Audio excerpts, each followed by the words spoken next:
All right, good afternoon. It's 1 o'clock, and this is the December 20th, 2022 meeting of the Denver Landmark Preservation Commission. I'll call this meeting to order. Let's start with introductions of the commissioners. Larry, start. All right. I'm Larry Sykes. I'm an architect, and I was nominated by History Colorado. Hello, I'm Gary Petrie. I'm an architect and was nominated by the Denver Planning Board. Hi, I'm Julie Johnson. I'm a preservation project manager, and I was nominated by the community at large. I'm Kelly Wemble. I'm an architect, and I was nominated by the American Institute. Audio. Good. Sorry. No worries. All right. Hopefully you heard that. Go ahead. Hi, I'm George Dennis, a retired law enforcement, and I was nominated by History Colorado. I'm Erica Warzel. I'm an architectural historian and preservation consultant nominated by the community at large. I'm Ann Wattenberg. I'm an architect nominated by the American Institute of Architects. And I'm Jen Fetter. I'm landmark preservation staff. And also, hi. Sorry, our last picture.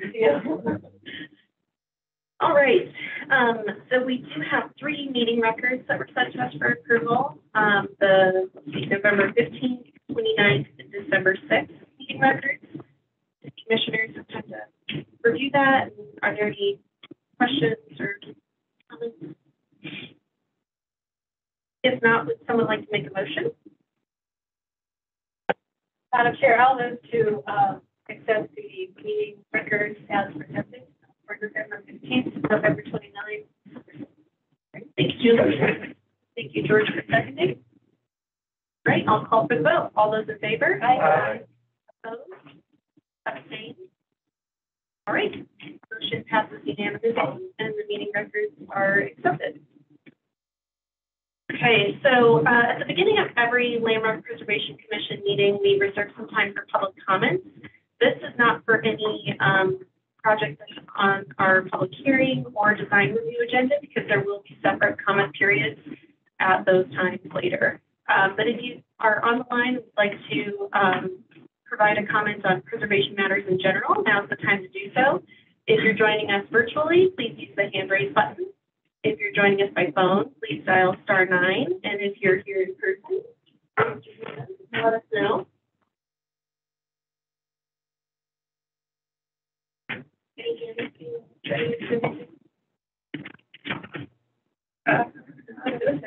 No. Okay. All right. And let's move forward. Before we go to the consent agenda, here are some audio tips for those of you joining us via Zoom.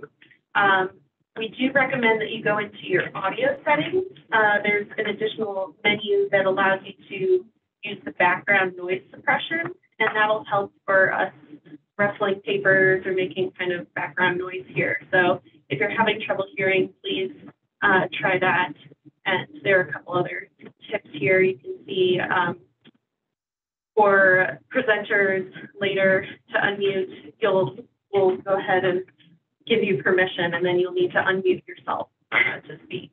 So test your speaker and microphone in advance. All right. So we do have 3 projects on the consent agenda today. Are there any questions for staff? I have a question for Abby on 320 Vine Street. Other than the fact that it was not built during the period of significance, the structure doesn't have any potential designatable significance, in your opinion?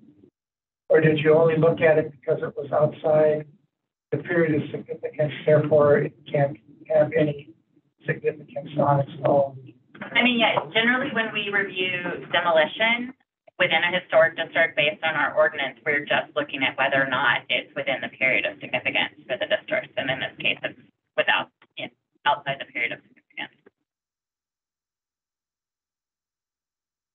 Any other questions?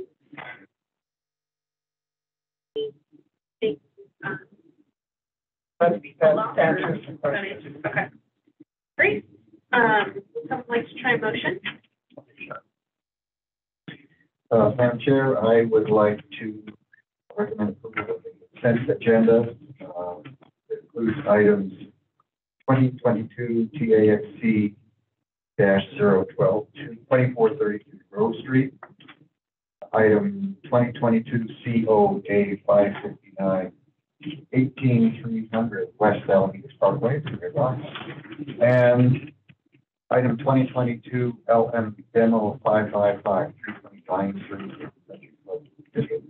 Thank you, George. Do we have a second? One second. Thanks, Julie. All right, we'll call this vote. All those in favor? Aye. Opposed? Abstained? All right, motion passes unanimously. And if you're joining us today regarding one of the projects on the consent agenda, your project has been approved, and feel free to hop off unless you'd like to attend the rest of the meeting. Great. So next up, we do have both public hearings. So the process is up on the screen. I'll go ahead and announce the project, and then staff is going to introduce the application and provide their recommendation, after which we'll hear from the applicants. And in this case, both, yes. So we'll hear from the applicant first, and the applicant will have up to 10 minutes to present. That should be any member of the applicant team should be a part of that 10-minute period.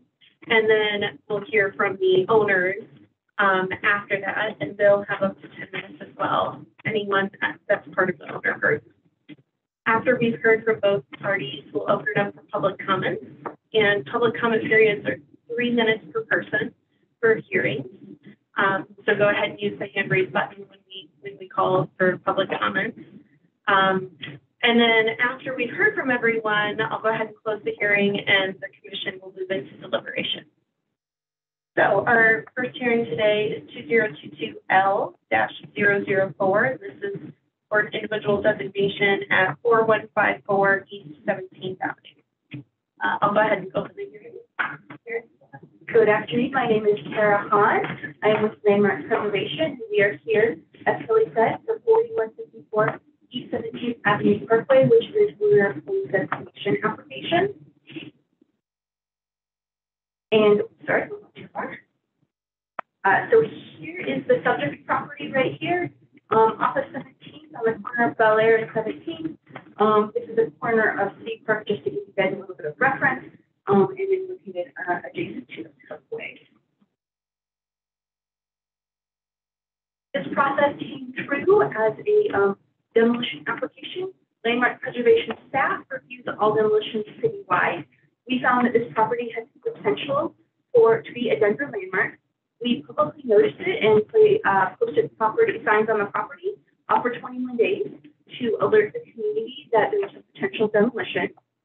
Within that posting period, 3 residents of Denver came forward and submitted a notice of intent, which initiates a stakeholder facilitated meeting.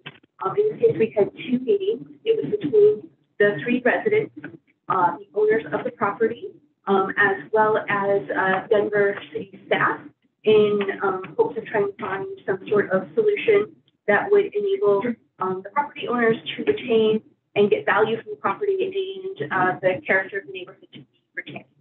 Unfortunately, no compromise could be reached. The property owners have a series of template houses, and it does not fit within their business model to make any changes to the lease in order to find some sort of solution. And the residents wanted to see this come forward in a application. So we're here at the Landmark Preservation Public Hearing, and if you would recommend it be forwarded, it would go to Denver City Council for their final approval. So here is the proposed boundary. Let me get this out of the way there. So here's the proposed boundary. It is for all 4 lots of the property.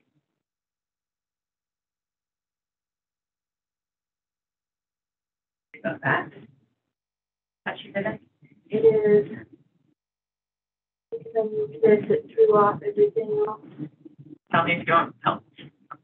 No, we'll just be very careful. Sorry about this, everybody.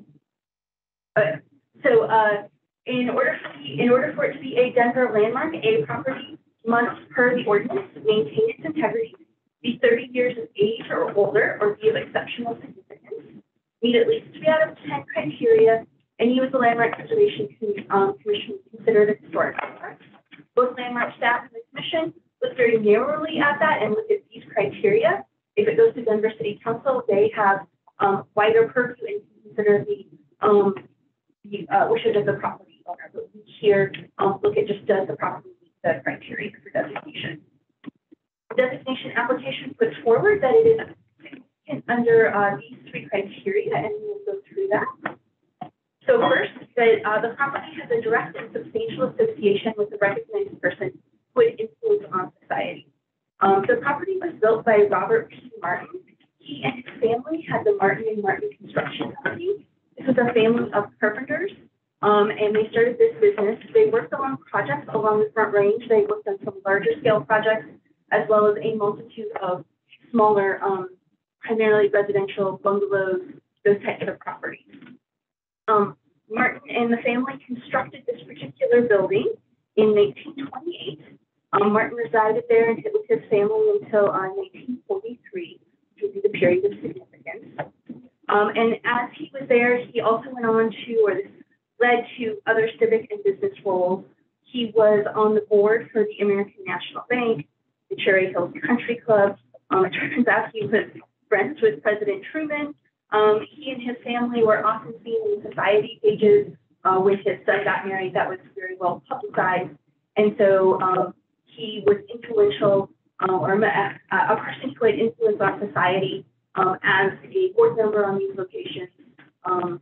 Oftentimes, for better or worse, importance is gauged by whether or not they, were in the society pages. Were they well known in the community? Did they have influence on that?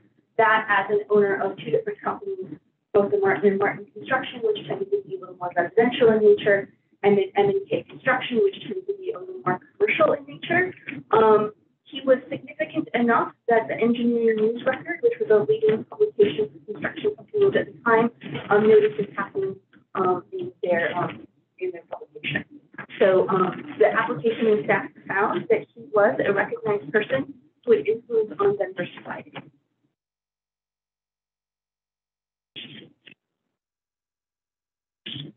The application put forward that the building embodies the distinctive physical characteristics of an architectural style or type.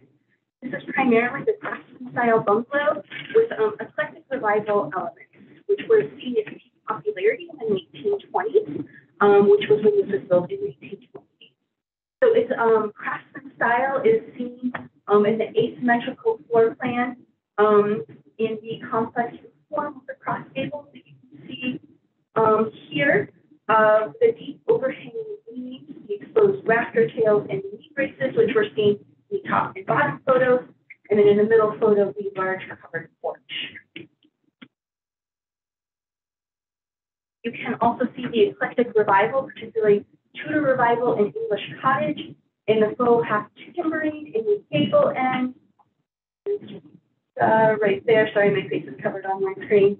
The decorative chimney, the ornamental multicolored brickwork, and the narrow arched fence. So staff found that it meets the criteria for embodying the distinctive visible characteristics of the craftsman style bungalow with eclectic revival elements. And finally, that it meets the criteria of representing an established and familiar feature of the neighborhood due to its prominent location of physical characteristics. This property was built during the Parkway expansion here within the city as part of the City Beautiful movement, particularly popularized by Mayor Spear, with the intent of connecting parks throughout the city, Civic Center, and downtown, with the idea of green space radiating through Civic Center, and that these parkways being lined by residences. And so this particular building, as is seen right here, was built in general size, same time period as the other buildings around it. However, most of the other buildings were built on smaller lots. And you can see, like along here, as well as along here, that the narrow side faces the parkway. In contrast, on this one, it encompasses 4 lots instead of the typical 2 lots that are seen on most of the others. And the wide part of the building faces the parkway. So the siding, the massing, and the architecture increases its prominence in the community and serves as a familiar feature of the neighborhood.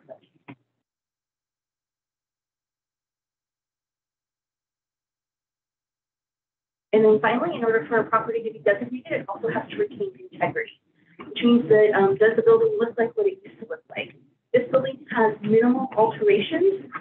There's a little bit of change here to the front patio covering, but other than that, it is in its original location.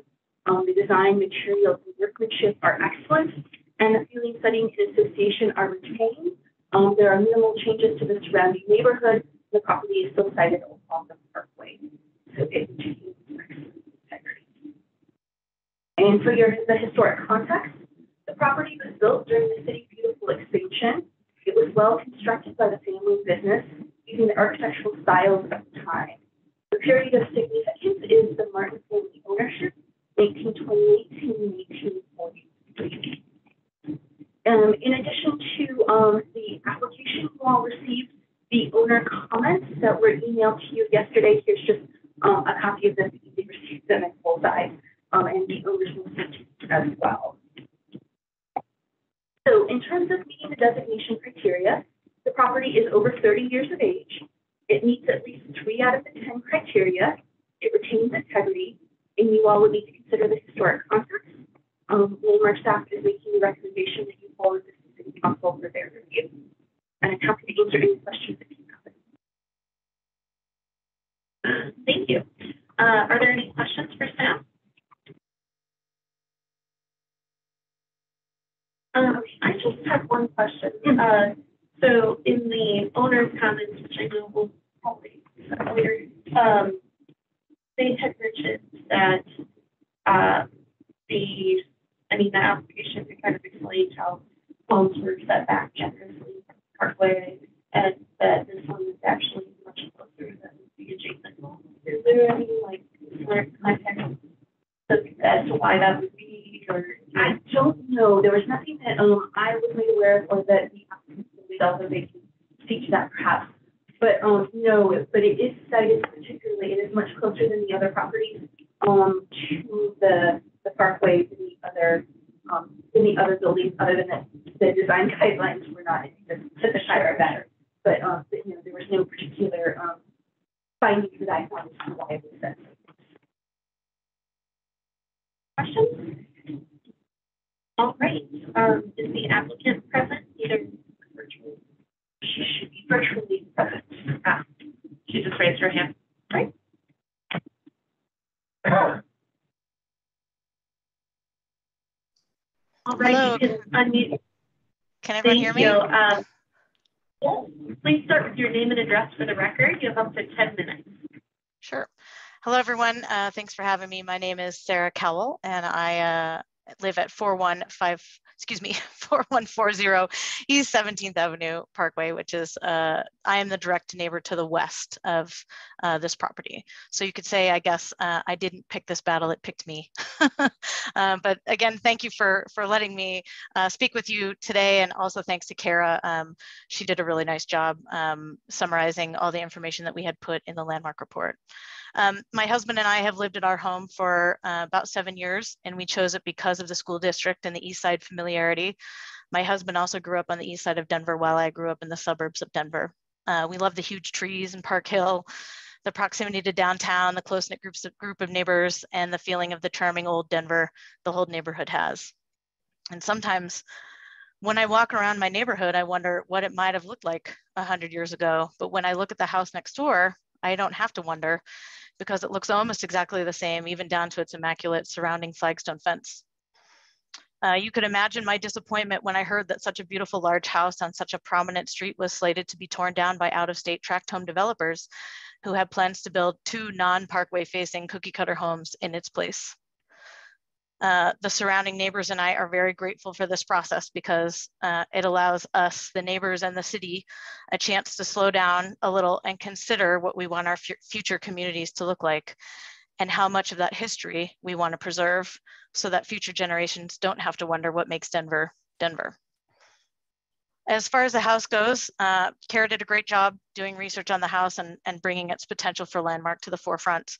During our research, it was certainly fun to learn more about the original owner and the architecture and the importance of the parkways to the city plan. She mentioned Robert Martin as the owner, designer and developer of the house, building it in 1928. He wasn't the most famous Denverite, I concede, but he was a very notable leader in residential and commercial construction. It was during his time living on 17th Avenue Parkway that he would establish a career in town that led to many later successes and prominence in society. Kara gave examples of some of those: board member at the American National Bank, which is now the Magnolia Hotel, a board member of the Cherry Hills Country Club, the head of the El Jebel chapter. He was also listed as the president of the King Kong Mines, which owned and operated the famed Argo Gold Mine in Idaho Springs. He also became close friends to President Truman, likely through an architect who was friends with the Truman family. The architect sent the White House a Christmas tree, and Martin played a part in getting it there and presenting it to the president, as reported in the Denver Post in 1960. His death was even noted in the Engineering News Record, one of the leading publications of the US construction industry. I think a landmark designation of the original Martin family home he designed and built would be a legacy for his contribution to civics and business in Denver. As far as the architectural style of the house, I'm not an architect. It sounds like this table is full of architects, but I can appreciate how the house maintains much of its original features and how well it fits in with the neighborhood.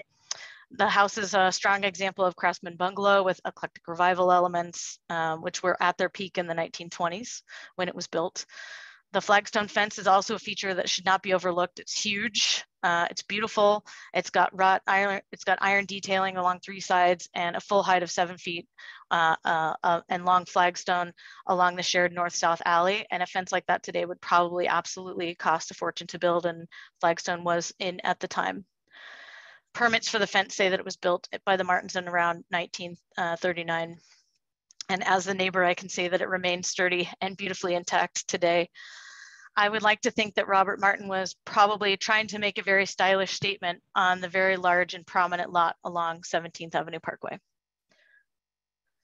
As far as the parkways go, while the Martins and the architecture are notable, I think this house's location on 17th Avenue Parkway, one of the show streets of Denver, gives it greatness. Denver's rich legacy of 35 designated parkways and boulevards is the framework upon which the early city was developed as part of the City Beautiful Plan. They were carefully designed and their importance is recognized by their listing in the National Register of Historic Places. Through our research, we came across 2 documents that also talk about the importance of the structures along the parkways, the Denver Design Guidelines and the East Area Plan. The East Area Plan notably states the city encourages character home preservation for Park Hill, including strategies to discourage the demolition of older houses that reflect the traditional built character of a neighborhood. The Martin House does reflect that traditional built character of the neighborhood. It also is located in the first subdivision of Park Hill, known as the Hartman Edition, which spans 160 acres, bordered by Colorado Boulevard, Dahlia, Colfax, and Montview. And it's why we have a different grid pattern in our neighborhood in those first sets of streets. Hartman laid out perfectly square blocks, quartered in only 4 1-acre lots, commonly called Park Hill Squares. And the Martin home is one of the rare homes that still exists by itself across 1/6 of one of these squares. You can see from an aerial map of Denver in 1933 in the report that regenerated that it was the largest house in the vicinity, occupying a prominent place on the parkway.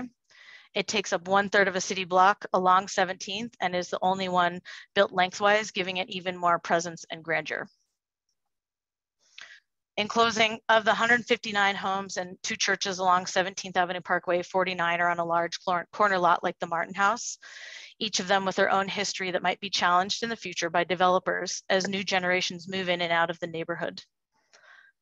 We are at a flashpoint in the city of Denver, in the history of Denver, challenged more than ever by the city's popularity and continued growth. The Martin House is a great example of a home that was built by a person and a family who contributed to making Denver what it is today. It's truly a home that represents the style and character of Park Hill and remains mainly unchanged from when it was built. And it's a historic home on a historic parkway. Given the integrity and prominence of the sorry, I had an echo. Sorry.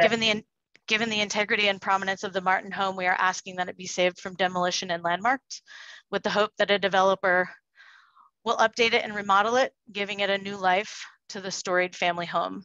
Thank you for taking the time today to be intentional about change, especially since it's being proposed along 17th Avenue Parkway. It's the right thing to do to consider the history and the impact to the city plan. Thank you. Are there any questions for the applicant? I think I did have a few questions. Could you say a little bit more about the Martin Construction Company's legacy of construction, what you found in research, as far as, sounds like Martin & Martin was residential and M&K was commercial. Do you have a sense, can you give us a sense of how those two companies kind of influenced Denver?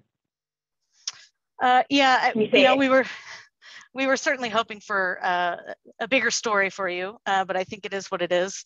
The Martin & Martin, the family construction company, sounded like they were sort of a group of contractors and woodworkers, and we were able to pull a bunch of permits from the work that they did, and it looked like they did a lot of fire remediation.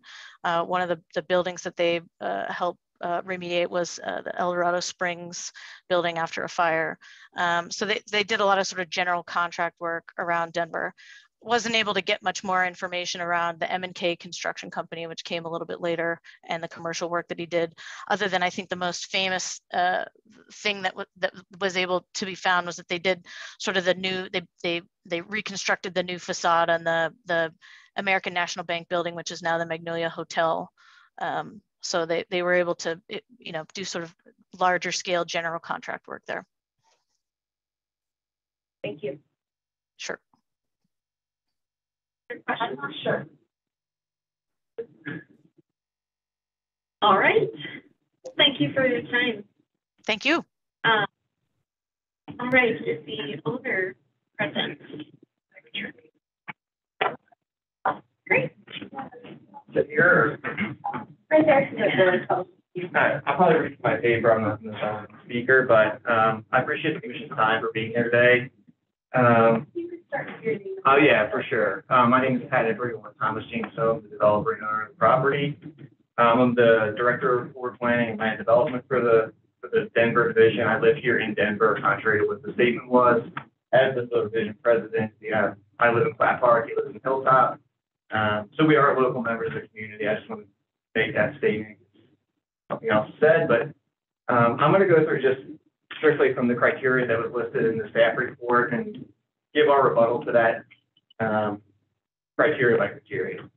So I'll start with criterion B, has direct and substantial association with a recognized person or group of persons who has influence on society. So neither the staff report nor the application submitted for designation established exactly how Mr. Robert P. Martin had impact on society. The argument is centered around Mr. Martin being a board member in an exclusive country club, not known for its greater good, being a potential acquaintance of an actual influential member of society, and owning a contracting business. People see the irony in that, in the greater Denver area. No specific information has been provided on what Mr. Martin did as a board member that had a lasting impact. The only real reference to his contribution to society is as a contractor working on the American National Bank building. However, the report and application failed to mention that the American National Bank building work involved the installation of concrete panels covering the beautiful historic facade of the building in an attempt to modernize the building. This facade was later removed in 1993 during a restoration project restoring the building to its former glory. So there's no actually lasting work that Mr. Martin did that I could find in all our research. The report and application also reference work completed by Mr. Martin or by the Martin & Martin in El Dorado Springs. In our research at the Carnegie Library of folder, where we pulled all folders and boxes pertaining to the fire at El Dorado Canyon Resorts, fires in general, and El Dorado Resort, we saw no mention of work being commissioned or completed by Martin & Martin. The report makes an unfounded leap that Martin and Martin Company had a large part in the El Dorado Resort redevelopment based on one advertisement in the newspaper, when there's actually no historical information showing that any building permits were ever issued to the company. The search of online records via the Denver Post from 1925 to 1960 for both Martin & Martin and Martin & Martin, ampersand, spelled out N, returned 13 items. Most of them are permits for minor repairs or alterations like fences and small concrete jobs. Criterion C embodies the distinctive visible characteristics of an architectural style or type.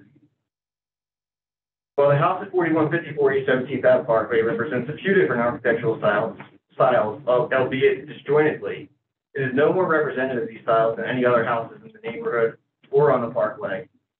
We believe that there are dozens of houses on the parkway that, and in South Park Hill neighborhood, that represent these styles in a more primitive manner than the house at 4157 East 17th Ave Parkway, none of which have been designated historic or land for landmark preservation, as shown in a Denver GIS map made searchable via the Denver site.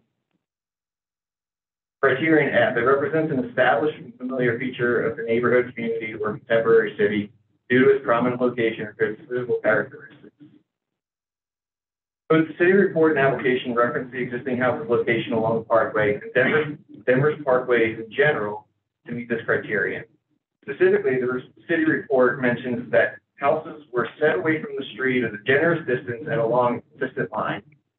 Per page 6 of the Denver guidelines, for Denver's designated parkways and boulevard design guidelines, setback distances will be established by the parkway and boulevard ordinance to ensure that visually open green space extends along the parkway character of the building edge. The required setback distance in this location per the parkway setback ordinance is actually 20 feet as measured from the right-of-way line. However, per our survey, the existing conditions show that the structure is actually set only 8.6 feet south of the right-of-way parkway line, making the existing structure nearly 11.5 feet too close and detracting from a park-like setting and in contradiction with the city's vision of its parkways. The surrounding houses are also set back consistently along the parkway, meeting the required setback from anywhere from 20 to 20. So based on the what I just listed or spoke to, we just feel like the house, although old, doesn't really meet all the guidelines set forth by the Denver Landmark Preservation guidelines. And in all honesty, we just hope that you guys take into consideration that we've been in this process for about 3 months now, and it costs us, and I know monetary isn't the only thing here, but it costs us extremely a lot of money to hold on to this project and try to figure out these things. And we did work with the residents to try to come up with a solution. However, we are bound by city guidelines, and we tried to do something that they wanted to be more, acknowledge the parkway in a different manner, and we tried to come up with ways to do it that were satisfactory to the residents. However, with the setback guidelines and requirements for the city, which we asked for just minor relief from when we're told no, we were kind of bound by those design guidelines, which is why we're kind of in the situation we're in now. And I just think based on historically, projects might have seemed gone to city council, this project has way less merit than other projects that have made it to council, and this project has all been denied by council. So I appreciate the time. If anyone has any questions, happy to answer. Are there any questions for the other? I have a question about, there seems to be a concern raised by the applicant about whether or not proposed development will comply with the city ordinance requiring houses on the parkway face the parkway. So what is your objection to do? There is no real objection. We are waiting for a definition from the city of what face means. So the face the parkway is not defined in the municipal code. I can give dozens. There's actually, I would send a list of 10 houses that are on corners along this exact parkway that don't face the parkway. And I've sent that to the zoning administrator to ask, what does face mean in your eyes then? Is it and we will do whatever the city tells us to do. We will comply with whatever requirements are set forth in the municipal code. But at this time, they told us that as a week ago, we're still waiting on a definition from them of what face means.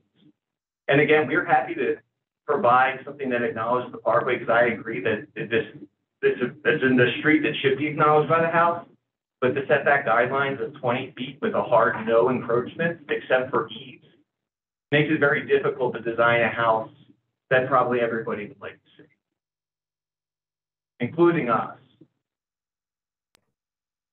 So it's basically Parkway means that the front facade. Right, a door or what it Being entrance to park, that's what you be going to do that. we'll have to do. We have no choice, right? The door will have to be off the parkway. It's still, in my eyes, whether the door is there or not, without providing any undulation along the parkway, it's technically will face the parkway, but again, Any it's a other- definition. Any other questions? I have a question. Is this going to be a single family dwelling or there two? There's two. This is an extremely large lot, like Kara mentioned originally. So we're through most of the DLAM process with the city. It's been put on hold, and we're trying to work with them. They have questions now since we've gotten the historic designation process. But we've gone through all the work to split the lot. And we are a by right builder. We don't apply for variances. Not in our business model, how we operate. But the intention is to put two single-family houses in the neighborhood in a desirable neighborhood, which I believe could really use more housing. And without being able to demolish the house, we are really constricted in how we add more houses in this area. Question about that, is the intent to have both of the houses face 17 or to face Bel Air? The way the lots, the size of the lot, the long side is along the parkway, so it's 150 feet deep from Bel Air to the alleyway, and then it's only 100 feet deep from 17th going, I guess that would be south. So splitting the lot in another manner doesn't really work. You'd have to be a tough design for us, and there's no public sewer in 17th Ave Parkway along our frontage. So we either have to extend a private sewer that we exist that we don't really know what the condition of it is, and we don't know what the limits is. It's at least 150 feet, or we have to run our sewer laterals completely across the parkway, which is about 200 feet tied in. So you're saying then splitting it, the split line would be perpendicular to Bel Air? Yes. You mentioned you're a by right developer, you So our business model is we have a set library of plans that we've just developed. We've done analysis on the city of Denver's lots, zoning, and what kind of the age of houses, and we've come up with a metric for us and what houses we can design fit on the most amount of lots in Denver. So just to try to simplify our business, we try to build similar houses with different elevation styles. So we have about 5 library plans with 4 elevation styles per plan. So we have a combination of like 20 different houses.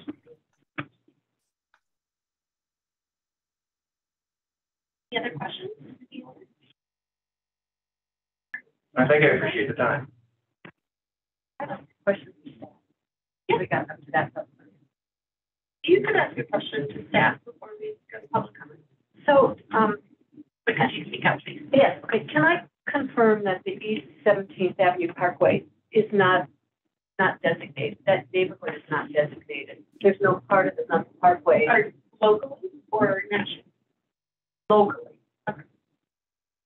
So the neighborhood is not designated, but the parkway is. So, so the parkway is, but not the building. So right away. just So the it's right. like, it's from property line to property, front property line, front property. So it's a right of way line. Just the right away. Yeah, because the right-of-way lines actually don't align with the parkway setback. The parkway setback is more than the right-of-way line. So what is designated is the right-of-way. Does that make sense? I'm sorry, I didn't do a map like that. I could have. I understand. Okay, Yeah. can you explain? Well, in the owner's letter that showed the map of with the orange highlighted, because that's taken directly from City of Landmark, or the City of Landmark webpage that indicates what is not. Oh, I see. Okay. So, yeah, so it basically goes from street encompassing both sides of 17, right, and then the parkway between. So I guess I need some clarification about, and I'm sorry, you probably said this, about whose requirement is it that a house fronts on 17th Avenue? I mean, where does that requirement come from? You probably mentioned it, but I'm not quite clear where that's coming from. So, hold on one second, we did this off. So that is coming from section 4918 of the Denver Revised Municipal Code. It lives in basically Dottie Streets, code. So it's in, like we are chapter 30, so landmark is chapter 30. Chapter 49 is more about streets, and it lives in Department of Transportation and Infrastructure. And then you have parks has their own chapter, and so it actually kind of falls in a slightly odd space of where it lives, but it lives in chapter 49-18 within the Denver Revised Municipal Code that states that it must face the parkway. There's a couple of exemptions to that. There are other languages and other places that may require that through different types of zoning, but that is beyond the scope of my skill set. But the parkway facing is in the Denver Revised Municipal Code. And so when the lot is split, just to follow up on this, I understand if it was a single lot, there would be no question. I mean, understanding that there needs to be some clarification about what front means and so forth. But if the lot is split perpendicular, so that there's one section that fronts on, as I understand, the narrow section is on 17th Avenue, and maybe this is out of our purview, is does the second lot, which basically is now facing Bel Air, does that, we don't know what's going to happen. When it splits, then that becomes not part of the 17th Avenue Parkway. Oh, either way, 17th Avenue Parkway is designated, doesn't include the homes. So none of that's in our purview unless it's designated. That's, thank you. Good point. So if we don't forward this to city council, or if we do forward it, city council doesn't approve it, none of that's in our purview. I have kind of a legal question. If the zoning ordinance is administered and enforced by zoning, and the building requirements are enforced by the building department, and we deal with the Landmark Preservation Commission, who deals with this article? Because it's kind of, who makes sure that this particular city ordinance is complied with? That is a complicated question without a perfect answer. But we are working actually internally between Dottie, Parks, and CPE issues of permits in establishing a better process to ensure that, because of it lives in the Dottie world, but it deals with parkways for Denver Parks. CPE is a permitting agency. And through our process, we have Excella, which is our permitting process. We refer it to different agencies for their review, and that's how the process would go. If that makes sense to the Excella process. So when you submit for a permit, it gets flagged Refer one of the to, departments. flag to one of the other departments to review.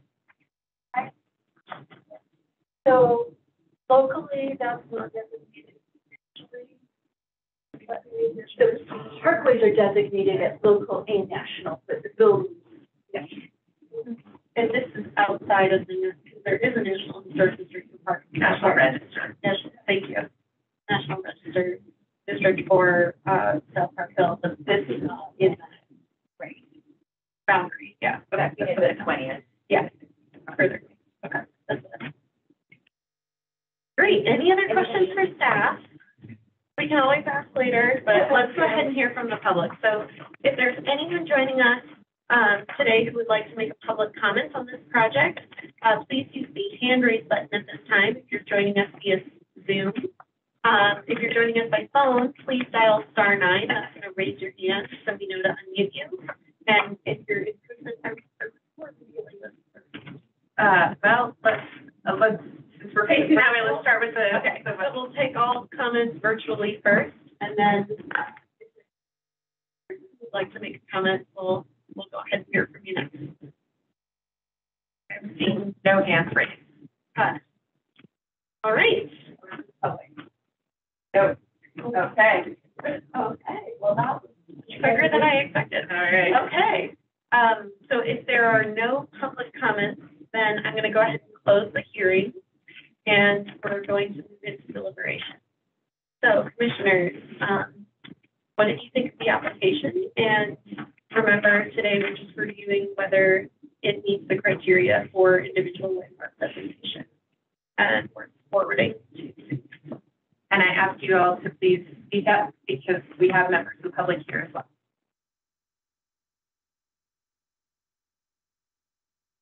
Okay. We'll start unpeeling this onion here. Somewhere Bob Spear is laughing. Mr. Martin, at the time of the construction of the house, was a fairly major wheel endeavor. Now, this is without social media. This is without internet or without any of that. Within the context of the time that he built the house, he was already becoming pretty well known and decided to make his marker, as often happens, a monument to oneself. And that's okay. Now, I've heard that there are other examples of craftsman bungalow homes in Park Hill. So why do we save this one? Well, why do we save any? We keep just one as an example, perhaps? I don't think so. That would be a very tough decision to make. So I think as long as the architectural criteria are being met, you have to hang on to them because you don't want to get down to just one last example of any. You can't choose it. Now, the only thing I found non-historic about the house was the aluminum windows. I'd like to see them try to change that if they get the designation, but they are what they are and they're there. Now, the siding question, which seemed to cause some stir, is actually unique. And I would be one for saving the unique with all of the other houses, front facing the street. And I remember a big kerfluffle at, it was one of the G streets off of Montview, where the front door was deemed to not be facing the front door faces Montview, or 23rd, but by golly, the building department's going to say, no, the front of the house is on the side where there's no door. Remember that one? So I think we will maintain the uniqueness of the siding and the caricature, and of course the fact that Mr. Martin, in his time, was quite the player in Denver.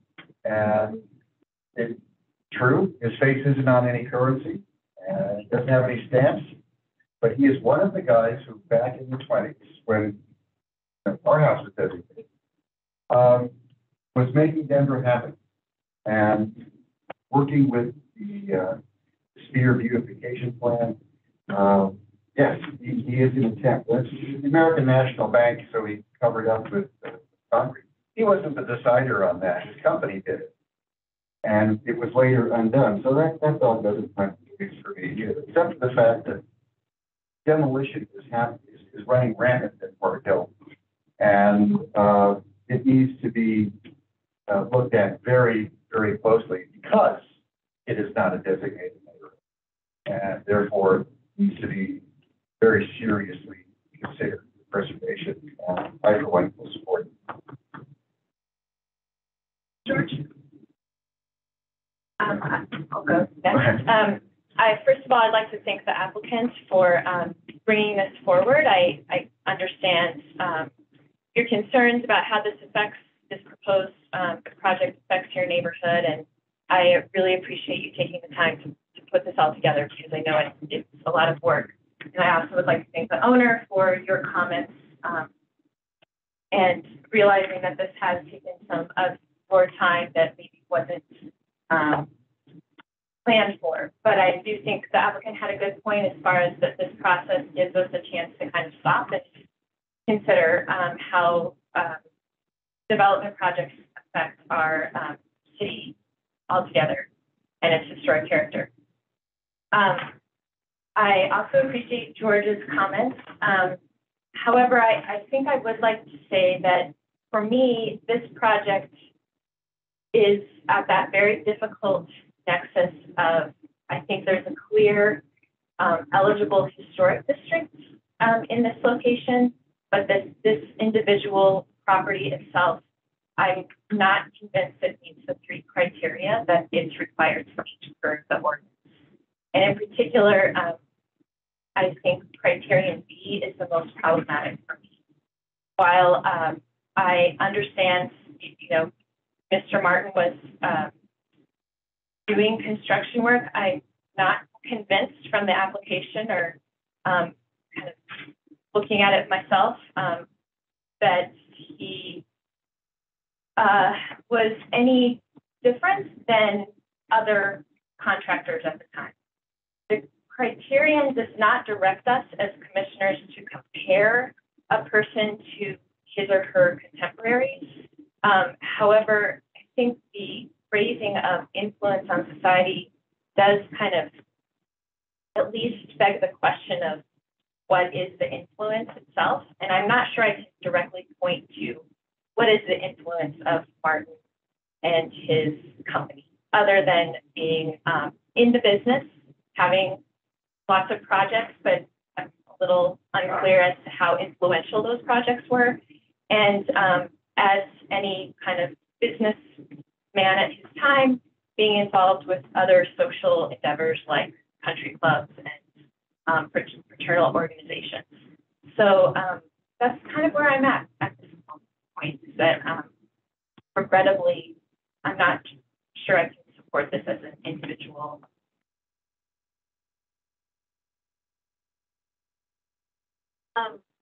Yeah, I tend to agree with you, Erica, but what's actually interesting is the criteria I had in question was actually F.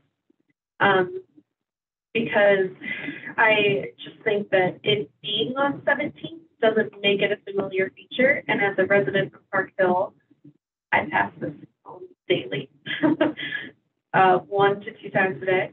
And I can't say that I think it stands out any further than any other home on 17th.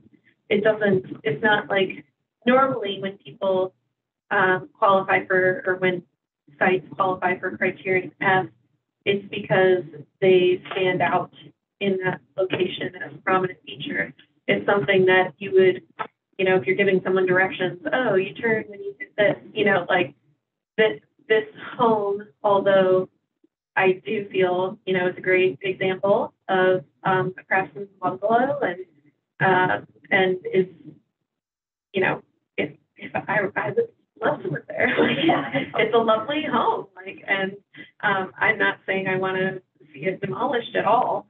So I, regret to say this, but I do wonder whether it meets criterion F because it doesn't.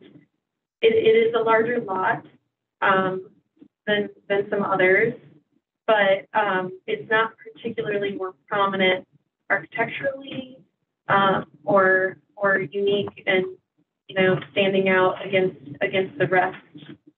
So that was the one that I struggled with personally. So, but when I literally wrote down the exact same thing you said, which is I think there's a great historic district and it would be contributing to a historic district. I just don't know whether it qualifies as an individual landmark, and that's what I struggled with here. So I see what you and Karen are saying, Sharon. So I actually think the fact that it does blend in, I think that doesn't.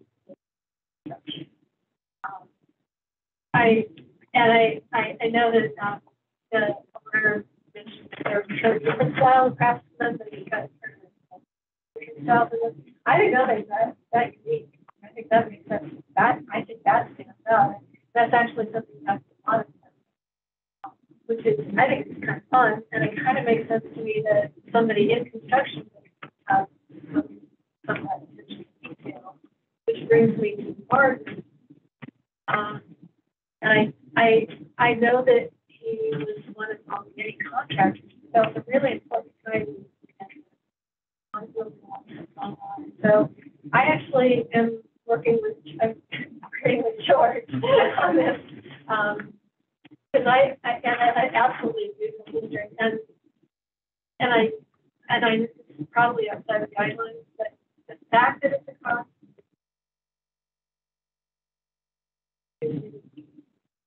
I just feel that at some point it could be a district.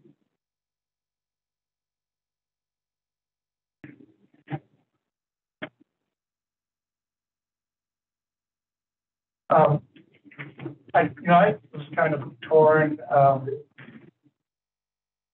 by this when I first looked at it. Because I realized that if we decided it was designatable, it's not going to get designated because much stronger applications have been turned down by city council when the owner opposes it.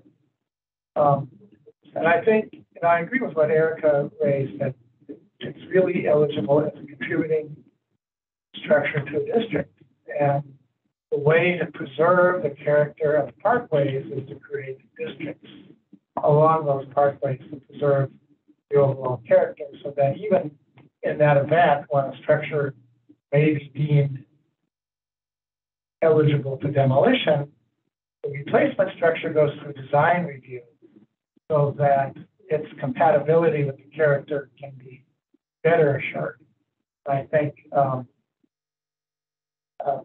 that, I think that's why I am in terms of whether this building has individual merit or not. I don't think the criteria B is strong enough. It might be that the Martins were prominent, but application does not document that prominence substantially enough. I do want to kind of point out something about the American National Bank and the concrete facade. Talking about a concrete breezeway that was designed by Sundberg, which would have been, he was a very prominent architect. One can argue about whether or not that was an appropriate thing to a classically designed building, but it was the kind of thing that was done at the time. And there's some significance to that in its own right. So I've only mentioned that because the removal of that breezeway revealed the original building. Something might be said for the need in this city to respect the contributions of some of our prominent architects who are no longer with us. That was the second building I know of that important breezeway was removed, and really, in the other case, really destroyed the character of the building. So I'm inclined to not support the application. Yeah, I think I tend to agree with those of you question both criteria B and F. I think just the case for both of those doesn't feel especially strong to me. And I agree with the idea that, yeah, the applicants and other community members in this area want to preserve houses on the actual building on 17th Avenue Parkway. I think a district is a more appropriate venue for that. So yeah, I'm inclined to not support.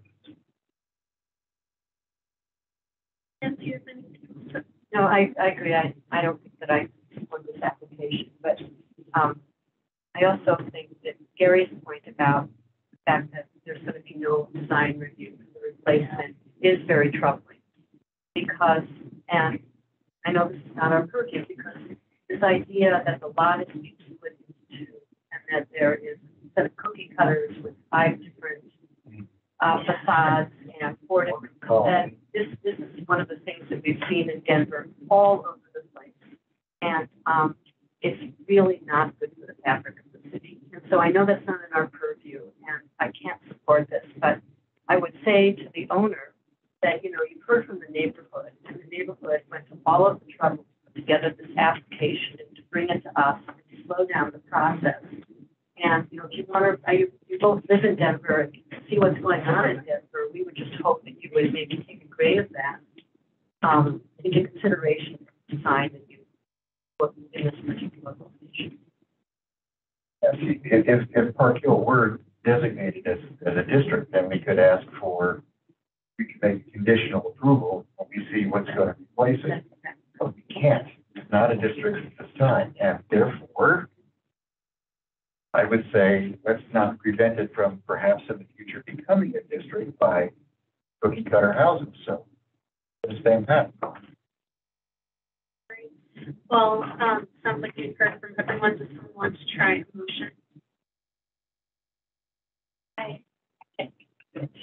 Erica? Madam Chair, I move to deny application number 2022L-004 at 4154 East 17th Parkway. I don't have the motion, the full motion. Apologies. Real quick pause here. I do want to. Yep. Thank you. Yes. Sorry. Based on the landmark ordinance criteria B and F, that's the ones that we've cited as being problematic for us. Citing as findings of fact for this recommendation, the application form, public testimony, and the December 12th, 2022 staff report. Thank you. Do we have a second? Second. Hearing. Great. There's no further discussion of the motion. I'll call for the vote. All those in favor? Aye. Opposed? Hey. Nay. And abstain. All right, so we have 5 in favor, 2 opposed, which was Julie and George. And so the motion passes and the project for the application will not be forwarded. All right. Thank you. So we do have one more item on our hearing agenda, but that is to reschedule, right? Or, that's fine. Thank you. So that is 2022-LM Demo-521 at 415 Clarkson Street. So it's been recommended that the public hearing be postponed until January 24th. The total demolition hearing. Someone make the motion for that. I can make the motion.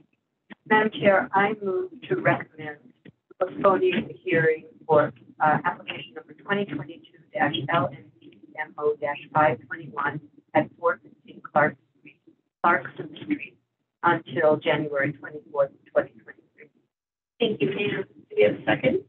I'll second. Erica. Great. All those in favor? Aye. Opposed? Thanks. All right. Motion passes, and that hearing will be back on the 24th of January. Okay, so now we're going to move into our design review project. The process is really similar to what we just went through with the public hearing. Really, the only difference is that the public comment period is 2 minutes per person instead of 3. So I'll go ahead and announce the project. Staff will introduce the application, provide their recommendation, after which we'll hear from the applicant, and then we'll open it up for public comments.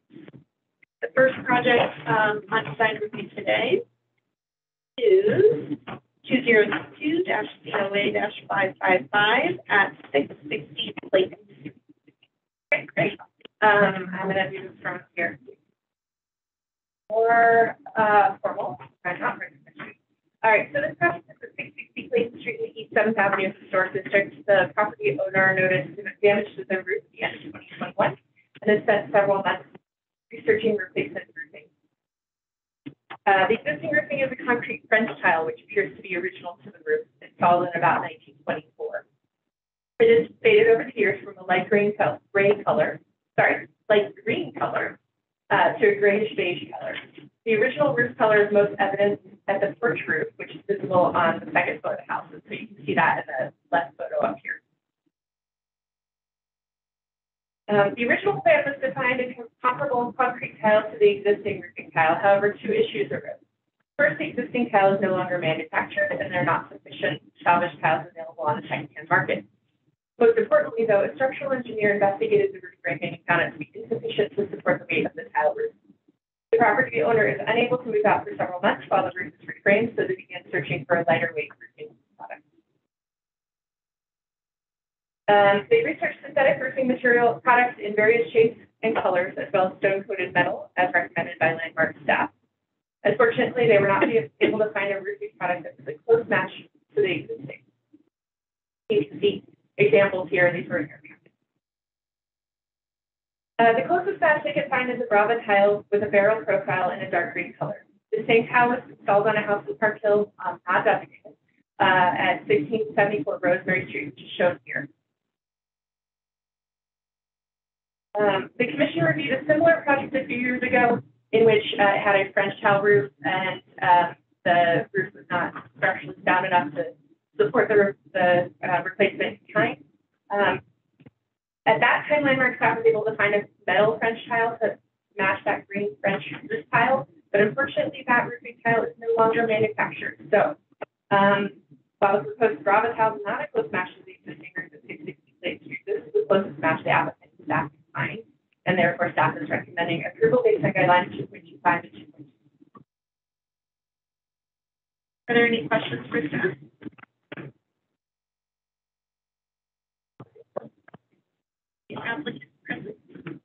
Yep, there are a couple who are on. Oh, yeah, exactly. You're welcome to come over here.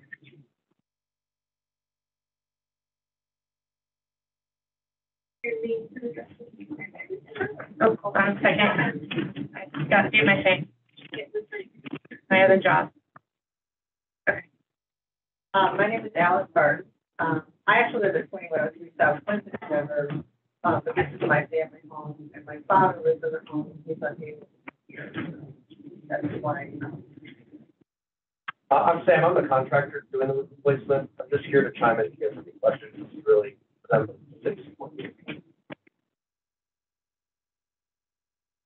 Okay, so I think I mean, the goal is to get approval for this Brava tile, and so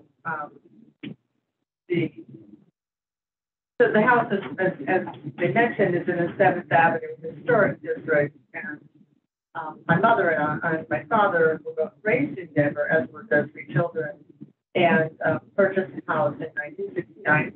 They purchased it from the Horan family of Horan and funeral homes, and they have lived there continuously, and are therefore the second owners.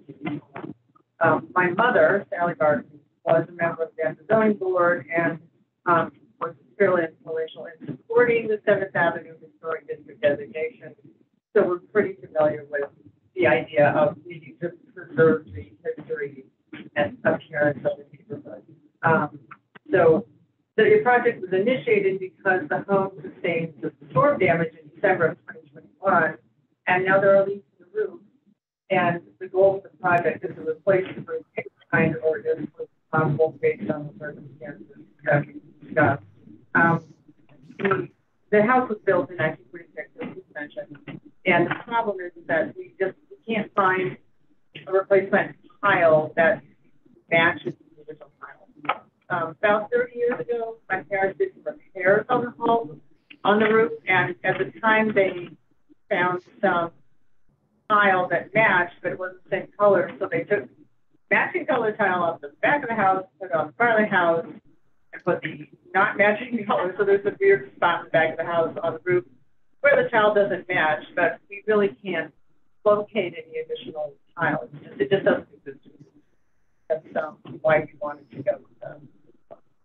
I just want to chime in further. There's no nails. They hang on lugs. They're just not good. There's over a square of repair needed, which would be just full of permit, which puts us down this whole rabbit hole. Do you have any questions at all? Thank you. I think my dad and my sister are on the. Yeah, we are. We're here. We are here. So I mean, I really don't have much to add other than to say that we have a leaky roof that we need to get repaired. And we have really worked hard to find the best possible product to be in compliance with the Historical Society and with the neighborhood, the overall look of the neighborhood. We're just hoping that we can move forward with this project so that we can have a new roof this spring so that we don't have more damage to the historical house from the leak. That's about all I have to say. Are there any questions for the applicant? I have a question. If you were able to find a concrete replacement tile, you'd still have an issue because of the strength of the structure. Is that correct? Correct. Yeah. It just won't hold it. You basically have to wipe the whole roof down and rebuild it, like top to top. It has to be completely rebuilt. frame under new current guidelines of structural integrity. So, And that's the first one, and the part of this is that my father's disabled. We have a lot of accommodations in the home, support disability, and leaving out of home for 3 to 4 months isn't really a thing we can do. probably talked about at least $100,000 to $200,000. Yeah, in addition to the cost, in addition to the money that we're already back. Any other questions? Thank you very much. Gosh, sorry. All right. Is there anyone who would like to provide a public comment on this project? So use the hand raise button at this time.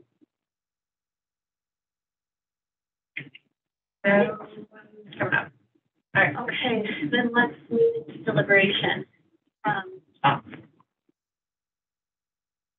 I'll chime in. I mean, I think the argument for, the lack of replacements being available is good. I don't necessarily think that, I don't know, it would be in our purview to consider the sort of structural strength of the roof component of it and say that,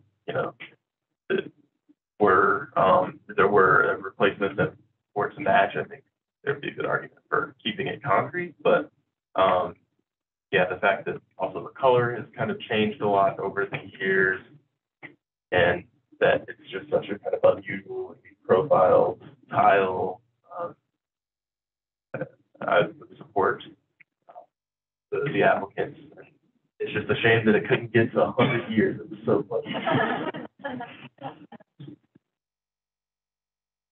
Yeah, I agree. I mean, given that they haven't been able to find an alternative product that more closely matches, I mean, it's a shame that there isn't one, but if this is the best that they can do, I agree with staff. I think acceptable. I would like to just thank the applicant for the thoroughness of presenting all of the options that you considered, and that it's clear that you were trying to be as respectful and careful as possible. And so it was just very helpful to hear that whole thought process and all the considerations that you had in front of you. So thank you for that. I agree, because we have been in this situation where we've been like, oh, well, we need to see more, we don't know. But it's easy to see from this application that you really have exhausted all resources. All right, I see a lot of nodding heads, so who's going to make the motion? Go ahead and make the motion. Madam Chair, I move to approve application number 2022-COA-555 for the re-roofing project at 660 Clayton Street as per design guidelines 2.25, 2.26, character defining features for the East 7th Avenue Historic District, presented testimony, submitted documentation, and information provided in the staff report. Thank you, Larry. I'll second that. I'll call for the vote. All those in favor? Aye. Opposed? Abstained? Abstain. All right. So 6 in favor, 1 opposed, abstained, and that's Gary. So the motion passes. Project is approved. All right. Next project up for design review is 2022-COA-561, and that's at 1250 Florida Street.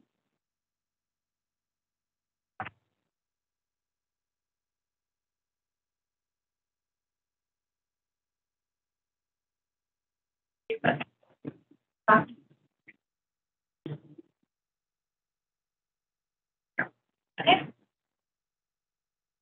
Hello. Okay. So the current proposal is to replace gable and shingles on the rear of this residence that you see here, as well as on the front and rear gables of the garage, with a true wood siding and a shake round profile. So you see here, just for reference property, this is Front gable Victorian cottage constructed circa 1890. So it does have, you can see wood shingle. I did a close up there so you can try to see some of the detail. It does have wood shingling on the front gable end. That appears to be historic and original.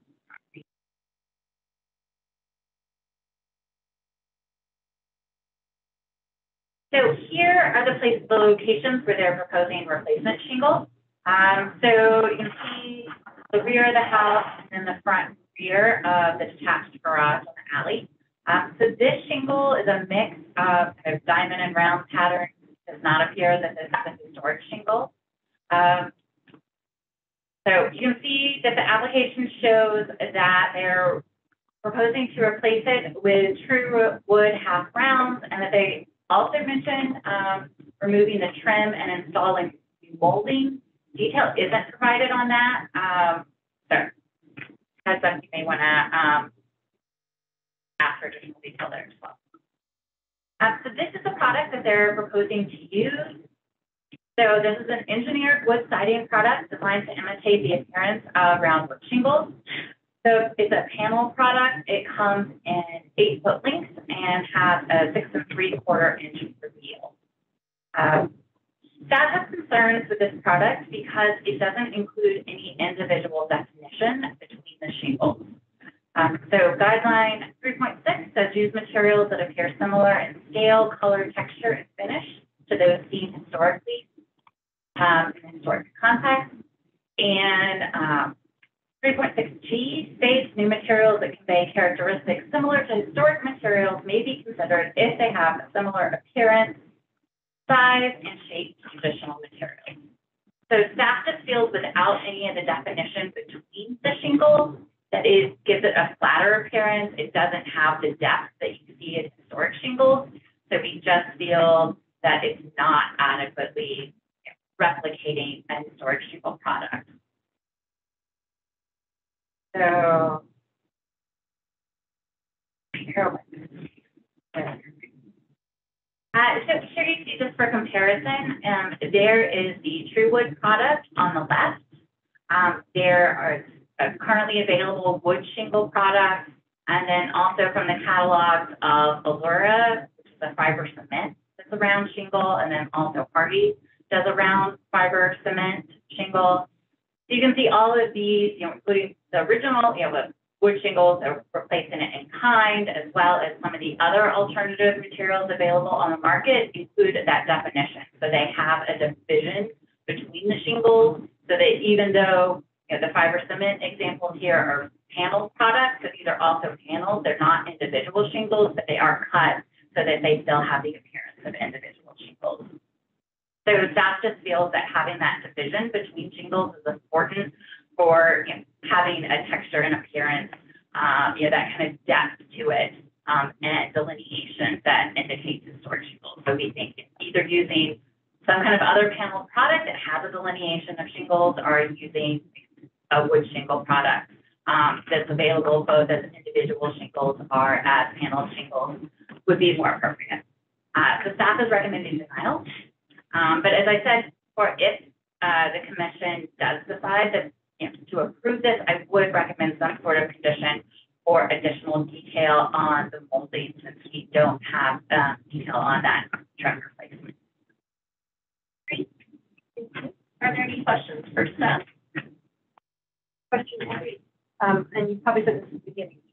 Is the tile that's currently on these facades, is it historic, is it original? It does not look like it's historic. So particularly because this is a contemporary garage, and so so you're basing the objection to the fact that it's a panel on the age of the original house, for which individuals, I'm not saying it's not replacing something that's historic. You're assuming, or you're basing this on the historic, on the assumption, exactly, that historically they were individuals. we're just basing this. We don't think it's a material that is appropriate in districts in general. So we would be making the same recommendation if this was a brand new infill structure based on the guidelines. There's also a guideline in 4.20 for new garages that say use materials that appear similar in scale, color, texture, and finish to materials, you know, seen historically in the district. So we just feel that, yeah, it's really compatible with the district. But the shingles on the front of the house are considered to be historic. Yes. Yeah. Great. Thank you.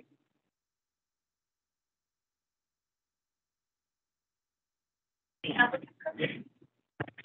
Here we go. Your name and address?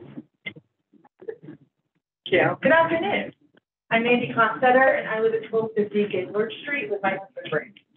I'd like to start by saying that we actually have the same goals. We both want to preserve the historic charm and character of both our home and the neighborhood. I'm actually a teacher at East High School. I teach one of my 3 classes is an AP US class, so I teach US history, my undergrad and master's history. I am a self-proclaimed history nerd. I knew when we started looking for houses, we've actually lived in the neighborhood a while, and when we started looking for houses, we wanted to be in this neighborhood because of the history and the charm of the neighborhood. I immediately started looking for houses in the neighborhood, and when I walked into this one, I knew that it was it. It was built in 1890. The inside has just as much character and history as the outside, although Ruth, who owned it in the 90s, did some interesting modifications, as you can see. My husband doesn't like the pink. When we purchased our home, I actually immediately started research. Who's lived here? What did it look like? Could I find any pictures? Like, what could we recreate? If you're interested, the guy Reed owned it for many, many years.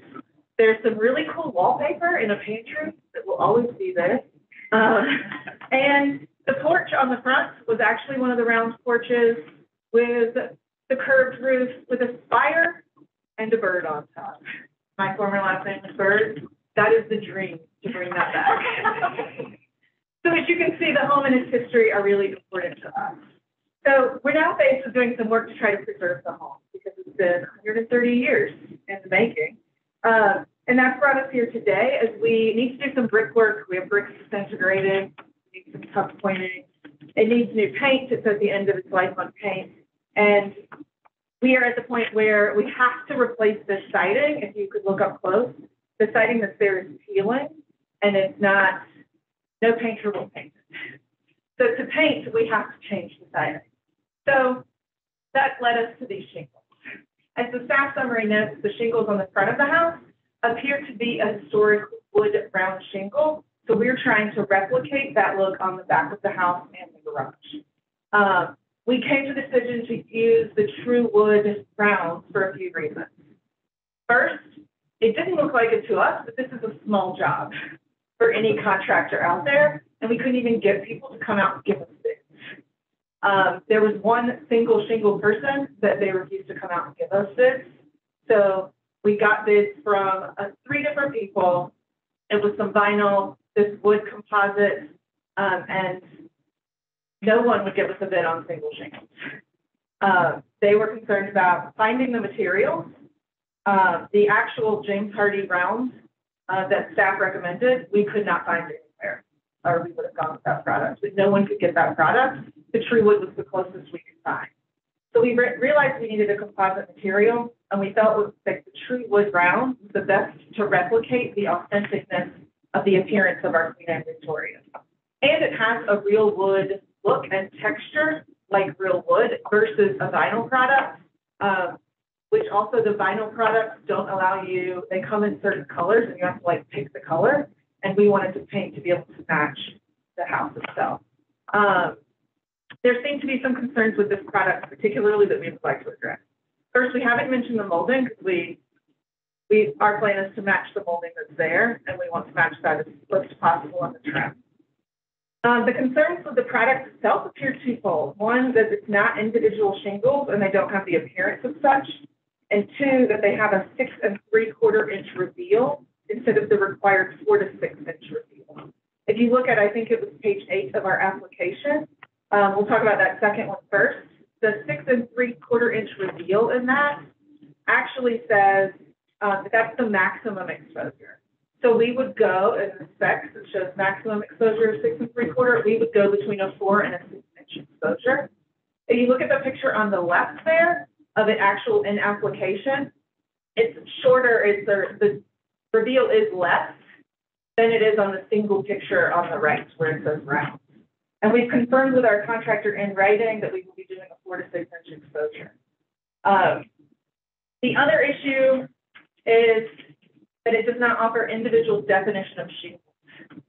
I would argue that in application, the true wood shingles do have a similar appearance in size, shape, scale, and finish to those seen historically, albeit with a simplified interpretation as set out in guideline 2.13. Size and scale we addressed in the previous 4 to 6 inch requirement. And as noted in the staff summary, the shape matches the original shape on the front of the house. And the finish is as close to a wood texture as we could get and offers the same depth as traditional shingles when applied. We realize that it does not offer the appearance of individual shingles, but it is a simplified interpretation of such, which guideline 2.13 says when the original is not there, we don't know what the original is. A simplified interpretation is acceptable as long as it matches in general appearance, et cetera. I don't know that anyone would look at the top left picture and say that that does not look like Victorian fish scale siding. While we realize the product isn't perfect, because it is not an 1890s round shingle, which we would all love to see, we feel that it does meet the guidelines of the commission as stated in 2.13, 3.6, and 4.2, as we are trying to use a product that is a simplified interpretation of a similar feature and is similar in appearance to scale, color, texture, and finish to those used in typical median structures at the time. So for those reasons, we respectfully ask you to approve our request so we can move forward with the additional improvements and fixes to our home to be able to preserve it with the original historic loveliness. Thank you. Any questions? I did have a question. So you said you had trouble finding the authority product. Have you verified or checked to verify the true? We said it might take time, but yes, but it was, you could get that, which is also why we were going with it. It all takes time. Okay, thank you. Well, I had a similar question. You had mentioned that you couldn't find the Hardy product. I know we've seen a lot of that installed, so is it back order, or does your contractor just not order that material? Were the minimums, not The meeting? only one that we could actually find was the James Hardy Cedar Shake, which is more of the Craftsman Bungalow 1920s style. We could not find the rounds anywhere. And I don't know if that was, I don't know why, but I've been looking across the country for it as well, and we cannot find that. And even besides the James Hardy, I mean, the other products that were really. Any one that we did find was actual vinyl and not wood, and came in a specific color that we had to pick. And they were not historic colors. Not that our house is historic. Heard of that. I'm a contractor. I can vouch that you can't get that product. I've tried. Thank you. You've been hearing that from a lot of applications. So I don't know. Yeah, I was just wondering, because it seems weird that there are multiple products out there and that none of them were available. I was wondering if it's a lead time issue and not the fact that they're tricky. No longer in production. I have a question. What is this material made of? The wood composite. So is it like sawdust and glue or? That's what my husband said. Yeah, it's a wood pulp compression. Okay, thank you. Guys, I'm serious. Any other questions? Thank you. Okay, are there any public comments on this project? Please use the hand raise button at this time. I've seen your hands raised. Okay.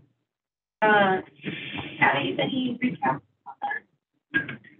No, I was trying to look and see if I could find if the Allura product was in stock anywhere. I know their website says that they do distribute locally, but I don't know specifically specifically on that one, since that was the other fiber cement that I had found that came in around. So I'll just say I had recently had to do revisions for party to Allura product for Habitat Humanity project. So I know at least one of my projects for that recently. thank you. All right, deliberation. So what is everybody? Sounds like a challenge of getting materials, which makes it a little more complicated. I think one thing that's kind of interesting about this is what's being, the new material is not matching a historic material specifically. For instance, it's not meant, what you're seeing is a diamond. And I think that that would give the applicant more leeway in things to look at, because you're not trying to match a specific profile or something like that. It's just the individuality of the pieces. And, what's there is pretty wacky. So, I tend to agree with staff that maybe some of the staff shows, which are the individual ones, aren't available. But as I said, I think there's probably a lot of leeway since you're basically starting kind of from a little bit of a crazy spot to begin with. I guess on that note, a kind of question I would have is, would there be any issue with approving, say, 4-inch radial lap siding as the replacement in this case, which then wouldn't present an issue in terms of, the texture consideration? Or what do you mean? Well, because the textural issue with the shingles is that they aren't individually demarcated, right? But there are maybe other approvable solutions to this, and so that's, yeah, I guess if that's offered, or if that's an availability, then I would be inclined to sign the application, because it doesn't have to be shingles. I think for approval. I will say that I just realized over the course of this discussion that I mistakenly misread the application, thinking that it was also seeking to replace the front shingles, which is a very kind of different one, because it's historic material, but also because it is at the front and this is at the rear and on a non-historic garage. So I can see kind of the points that Larry and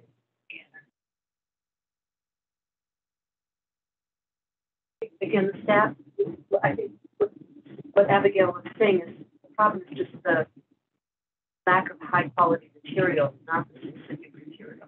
So because it's not a high quality material, but it's not necessarily the configuration, which is the issue. So there are other high quality materials that can go in there that would appreciate.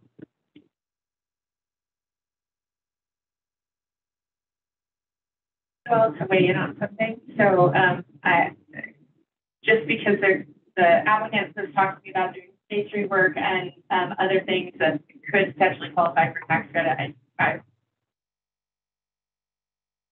want to kind of put that out there of like, if you all end up approving this product, would it potentially qualify for tax credit, or would it not? I think staff would say no, but I feel like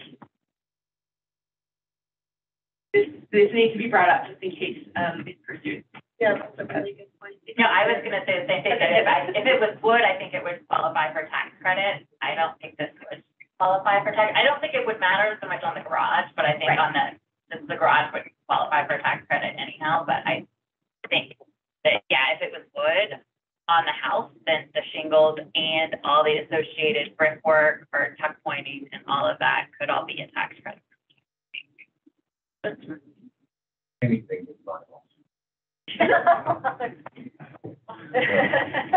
I would, if the best that can be found is what she would like on the rear side garage, I would go ahead and support.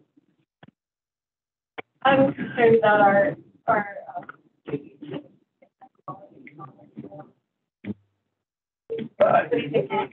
I'm a little suspicious. I mean, I don't know what track record this product has.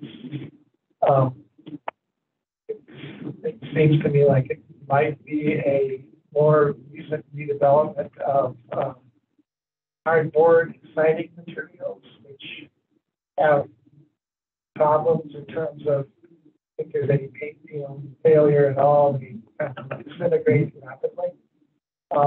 I believe that Larry raised an interesting question about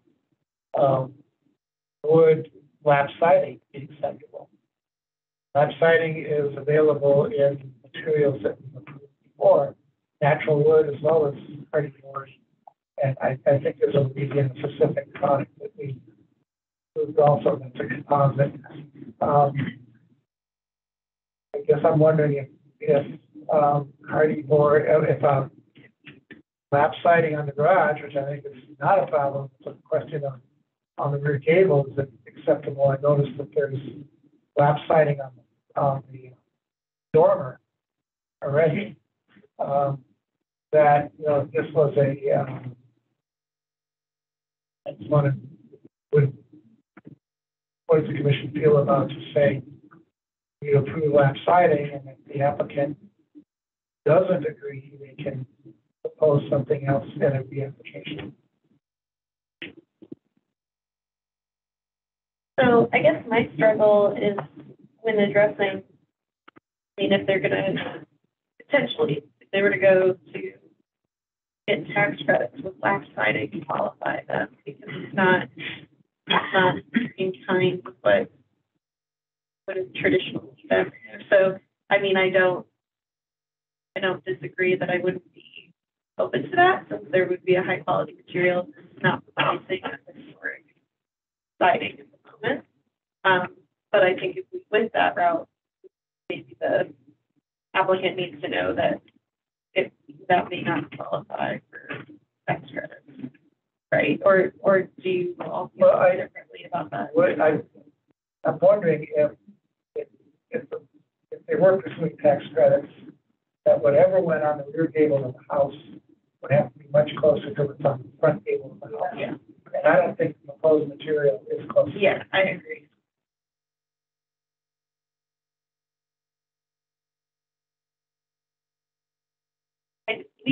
I haven't seen us approve a panel product like this before. So I did once, and then we expected it looked awful, and then we were like, okay, that's not happening. So yeah, unintentional. Okay. True cedar is still available. Yeah. And in this case, a proposal that could be acceptable is to use true cedar on the rear gable that is to appropriate shape and lap siding on the garage. Yeah. And the lap siding on the garage wouldn't have to be real wood, it could be a composite panel. So I think maybe we should, given that conversation and knowing what our parameters are, denial instead of flexibility. Yeah, because there's a lot of different options that we're discussing. I think that we're staff to determine which one's best. Then I guess that's another different application. Yeah, unless they submit something that could be administratively approved. Yeah. Then it wouldn't be because this would have been probably administratively approved had it been a sheet product. Yes, individual shape. It wouldn't have been. Yeah. Therefore, Madam Chair, I move to deny application number 2022-COA-561 for the installation of shingle siding at 1250 Gaylord Street as per design guidelines 2.13, 2.6, 1.20, presented testimony, submitted documentation, the information provided in the staff report. Thank you, Gary. Do we have a second? Second. All right. Call for vote. All those in favor? Aye. Opposed? Abstained? All right, motion passes unanimously. Find another solution. Hopefully our discussion raised a few other options. All right. The next project up for design review is 2022-COA-558 at 397 Emerson Street.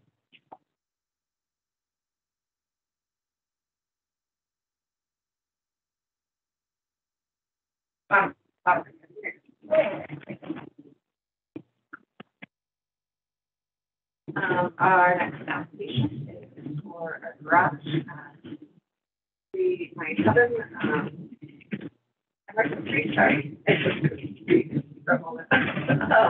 So this project is looking to demolish the existing garage, construct a new garage. The property is located that's a short distance, and garages are not called out.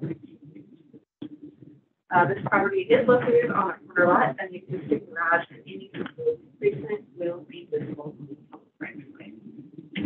I could speak up just a little bit. Yeah, sorry.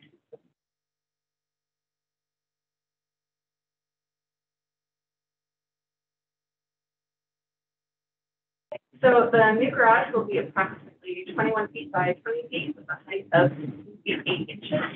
The garage will be a flat roof structure with a parapet and a pitched roof at the north elevation, which would face fourth half. The proposal also calls for an upper story of the garage to overhang on all sides of the lower story by 6 inches. So here are the elevations that would face the alley and that would face the house. So you can see here are the elevations that would face the interior lot, and then on the right is the elevation that would face Fourth Avenue. So the structure would be clad in brick and black siding on the first floor, and then stucco on the upper level. The roof would be asphalt. Staff has concerns that the overall massing and materials of the proposal do not meet our design guidelines. Guideline 4.19 states design a new garage or accessory structure to be compatible with and subordinate to the primary structure and the surrounding historic context. A of that guideline states design the mass, form, and roof shape of a new garage or accessory structure to be compatible with the primary structure and other historic accessory structures surrounding historic context. Staff does not feel that the massing and roof form of this proposal fit within the historic character of other garages in the district. 4.19C says we specify versions of building components that can tell staff in historic surrounding historic context. Staff does not find the structure to be subordinate to the existing primary structure, and it is too complex for secondary structure with this flat roof and structure with a roof on the north elevation. This typology is not found within the surrounding historic context and is incompatible with other historic secondary structures in the area. Additionally, the number of proposed materials, brick, lath, stucco, and visible asphalt shingles seems to be too many materials for a simplified subordinate structure.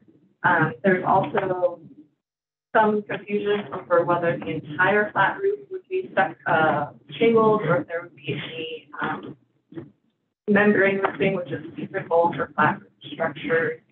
Staff would recommend simplifying the materials to one or two materials found in historic surroundings. Finally, staff has concerns with the application that is missing details about the upper story windows or skylights and fill details for any other windows. Therefore, staff is recommending denial of this project. Are there any questions for staff? I have a question about guideline 4.19A, which is about compatibility with the main structure. Right, because I don't believe our application shows anything about the main structure, so there was no way to know what the relationship was. In fact, that picture is not part of our application, and so it's sort of hard to look. That is my question. There was no way to judge that information. Yeah, that's correct. It wasn't included in the application, so that could be one of the.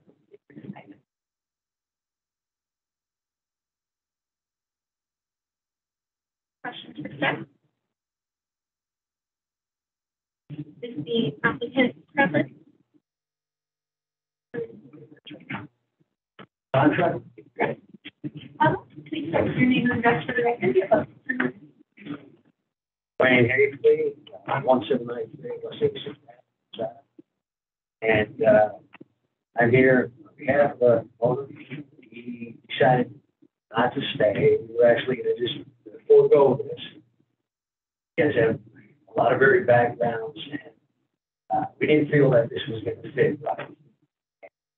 More importantly, we were prepared enough. I have some pictures that show the design that we were copying. The difference is much taller. And so I have no idea if you guys want to even look at these, but we do have a different idea in mind that we said we were told that we could not present and, you know, at this hearing. But based on what I've heard, I believe our new design would actually fit in pretty good. And so I don't see a lot of reason to continue this meeting. I'd like to at least show you guys the pictures to show you how we came up with the design. If that makes any sense for you. Sure. If I can look at them really quickly to make sure that like, yeah. Yeah, we normally don't accept any materials. Yeah.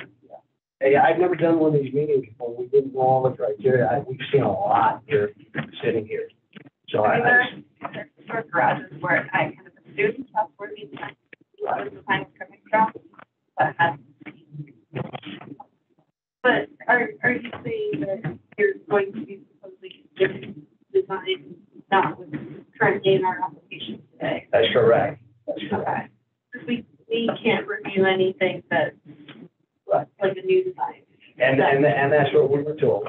And so, especially, like I said, after hearing all the other presentations and how thorough they were, we just did not have any background. I've never done one of these meetings before, so I was not prepared at all. And other than pictures of historic buildings, and ours is basically just full. So. Yeah, I mean, you're welcome to pass this along if you're comfortable with them. It sounds like it's sort of the short. Yeah, I think it would be helpful if the petition could comment on the height, having seen the new proposal, it is quite tall, still 16 feet 8 inches. And so if the petition had any comments on that for as we move forward, that would be helpful.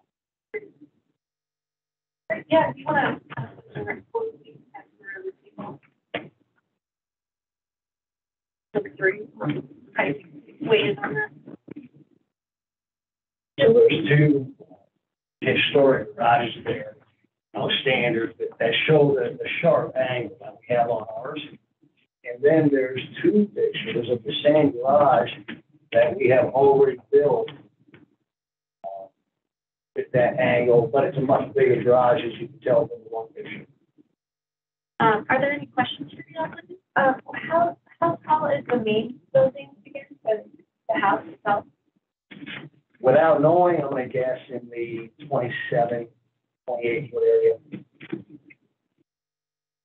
And the one of the staff questions, one that I had in reviewing it, which is the intent that part of the roof would be a membrane roof. Yes, yeah. That wouldn't be seen from the street. You can't see that because it's basically nothing. The only thing you're going to see from the street is that one sharp angle image. And yeah, similar to those other single story garages that I showed you.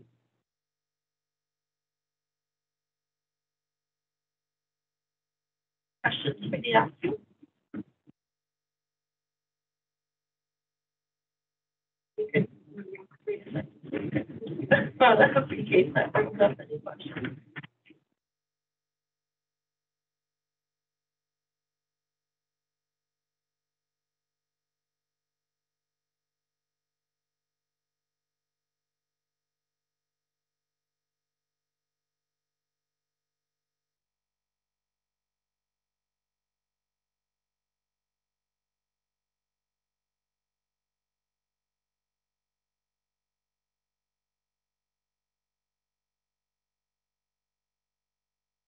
There's no other questions. Thank you for your time. Rebecca, for the record, that, yeah, cool. Right. Is there anyone on the line who would like to make a public comment on this project? Please use the hand raise button at this time. No hands raised. All right. Rebecca, do you have anything else to say before we deliberate? It'd be helpful for us to weigh in height, but it sounds like the design itself is changing, so. Yeah, the proposed new design has materials, but it still has that overhang. So commenting on that overhang would be well. The overhang, like the stucco, wall was currently shown the stucco. All right, so knowing that, it sounds like we're probably moving towards denial, but it'd be nice to deliberate on those so that Becca has and the applicant have some idea of where we fall. Or maybe a continuance. To me, this seems like a good case for continuance because I think the applicant, a continuance. So I think the applicant has learned a lot. That was really great to hear from the applicant, and they have new ideas. And so maybe the thing to do is to, and they have a new design. Maybe we should, rather than denying it, give it a continuance. If they would be ready in time, and that way. So the only thing a continuance really does determine the date that it comes back, right? Yeah, it provides a little bit more information, but not necessarily any new design or anything. So it's not a vehicle for pushing a new design. So it is correct. It's just if we don't have enough information to make a judgment today. I would admit I'm kind of confused by the drawings, and I have a hard time like understanding how the roof is working or where the materials are. So I don't even really feel like I could comment on that per se, like the overhang, other than it seems like a kind of a strange shape. Yeah. And I am concerned about the overall height. I actually thought that the images, well, I guess they are in the application, the ones where they overlaid the materials onto the elevations, I found those to be most helpful to follow, and I did find that 6-inch overhang to be kind of unusual, especially given, and I don't know if the revised design does this, but that's very unusual to see stucco overhang. Yes. In that fashion, and I think it would lead to a lot of detailing kind of issues. But that's not something you can historically see. And typically, stucco would be kind of back from brick or wood, recessed in rather than projected out. So that was something that I kind of had trouble with. I do agree that the drawings are hard to read. So, having a roof plan in the revised and just all 4 elevations, but kind of getting some clarity on that. I assume brick, would be not in the same plane as the lap siding. Seeing those sorts of things that helped in our deliberations. But and seeing it in relation, Erica, to your point, the height of the garage in comparison to the home would be helpful to know to see if it's compatible or I can't say personally whether it's hard to say if 17 feet too tall, not knowing the It's a context issue. Yeah. Without having any representation in the application as to how the proposed new garage fits into the neighborhood. It's hard to say 17 feet is right, it's too high, not too high. I think the application just needs to be more robust in terms of what's being proposed. Because even from the drawings are very fundamental, and if I try to read anything into them, it's not favorable. So the representation of what's being proposed just needs to be more detailed. I would say to the topic of height and historic context, looking at Google Street View, there is across the alley from this lot is it's like a couple of one-story terrace houses that are very low and would be heavily overpowered by a 17-foot tall garage. They're basically the same height as the current garage. So that could potentially raise some concerns. I agree with the other comments.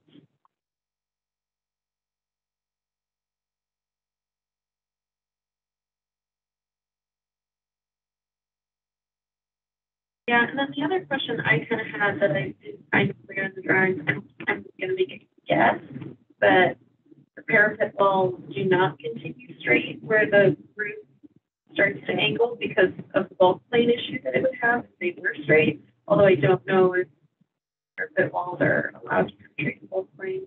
I'm not positive of that, but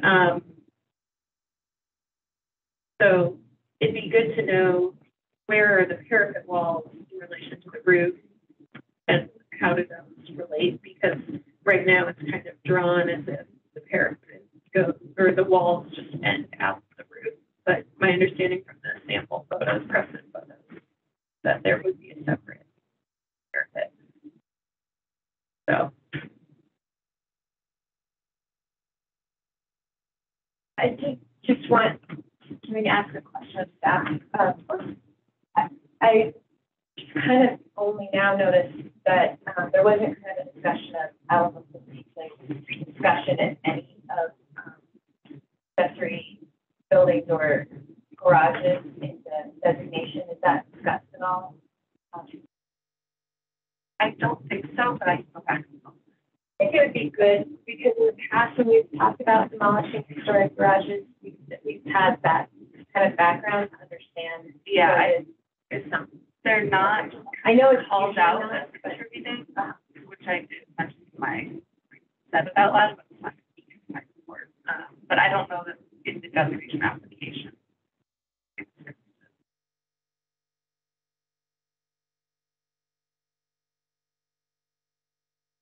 Okay, so it sounds like, all in all, we agreed with staff, simplification of the materials,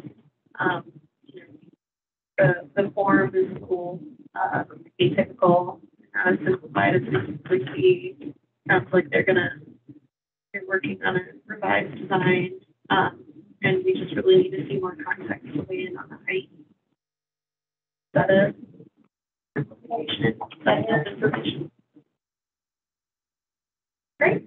Then make the motion. I can make the motion. Madam Chair, I move to deny application number 2022-COA-558 for the garage alterations at 397 Emerson Street as per design guideline 4.18 and 4.19. Presented testimony, submitted documentation, and information provided in the staff report. Julie. Great. All those in favor? Aye. Opposed? Abstained? Motion passes unanimously. Project denied. Hopefully our deliberation helps give some help as to how we can come back with a more compatible design. Yeah. So, Thank you all. thank you. So we normally try to take a bathroom break around 3 o'clock, and it just turned 3. So do we want to take a quick restroom break? Did you do that? I know.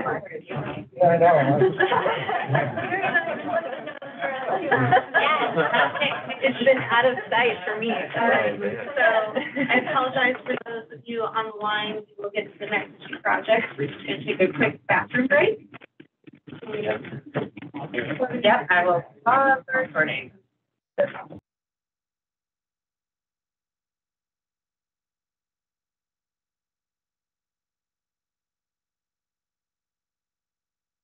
I hit star 3, right? Okay, recording back. Thanks, everyone. I did? Okay, great. All right, we'll go ahead and get back to it then. So our next design review project is 2022-COA-556 12 Champion Street. So the architect is requesting to construct a new two-story single-family residence in the Curtis Park Historic District.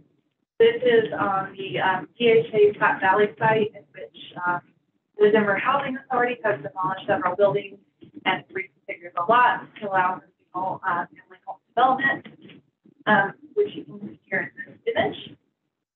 The commission unanimously approved the phase 1 staff forming context on July 19th of 2020. So today we are going to be looking at the design details.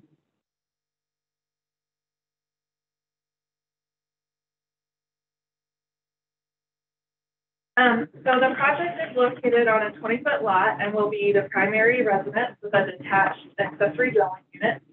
Site work will include a new concrete walkway up to the front porch and side entry, a new rear concrete patio, and a new concrete drive aisle for the accessory dwelling. There is also a 3-foot, 50% open wood picket fence proposed in the front yard. So you can kind of just see the front yard boundary here of the proposed fencing. And then a 6-foot wood privacy fence proposed in the rear yard. So it's located behind this crushed granite and then at the so that's what we're looking at in terms of site conditions. There is no mechanical or HVAC noted in this landscape plan or the site plan, so staff are requesting that that be included in the site plan or landscape plan, as we will need details on how these spaces will be conditioned, as I'm assuming they will be conditioned as habitable spaces. So the primary structure will be clad entirely in red brick with mortar to match. The ADU and penthouse will be clad in a fiber cement siding with a smooth finish and a 4-inch reveal. The front porch will be constructed of steel with a concrete foundation. 4 lights are located behind each column on the front porch, and this is noted in the landscape plan. And then this is the only location that lighting is clearly called out through this plan set. There is a light fixture, as you can see, on the penthouse level on the front elevation, but it does not show up in the southwest elevation. And then throughout the plan set, there's also lighting indicated for the rear patio and the accessory dwelling unit. So we will need the location of all lighting clearly identified in the plan. The proposed fixture, you can see here, this fixture is capable of up and down lighting. So we are requesting that all of the light fixtures be down lighting, and we do not allow up lighting. On the front elevation, you can see that the proposed door is a half-light door. The door is manufactured from True Style, and True Style does provide a number of materials ranging from MDF to stained grade wood. It's not clearly noted what the front door, penthouse door, and ADU doors will be, so we are also requesting details on the door material as well. The rear patio door is an aluminum clad lift and slide door from Marvin, so we do have details on that door. And then all windows are aluminum clad wood casement windows, as you can see in these elevation drawings here. So here is the other ADU elevations and side elevations. On this side of the primary structure, there are egress windows and window wells. These are aluminum clad casement egress, and the wells will be concrete finished to match the porch foundation with the foundation line that runs around the property. Again, the proposed ADU is clad in a fiber cement siding, 4-inch reveal finish. It also has the aluminum clad casement windows, a steel flush panel garage roll-up door, and then on the interior lot facade or northwest elevation, the exterior steel stair will be screened with a 3-inch thick vegetation green screen, which you can see here in this elevation. There's also images of the green in your packet, but I don't have it here. So the structure is clad in a standard size brick and has a stepped building parapet cornice, as you can see in this section detail drawing here. The windows are inset into the building facade with the exception of the lift inside, rear patio door. However, this is not visible from the public right of way, so staff are not concerned about that. Here you can see the window inset for the primary structure. All windows on the brick-clad portion of the structure are significantly inset into the wall plate, as shown in this section drawing of the front window. However, windows of the penthouse structure and accessory dwelling unit, which are clad in lap siding, are not inset into the wall plane, so staff are requesting that all windows be inset at least 2 inches into the wall plane to create those historic shadow lines that you typically see within the Curtis Park Historic District and on historic structures. So here's a proposed rendering of the proposed project. Staff are recommending conditional approval of this project as we feel that the materials are high quality in nature.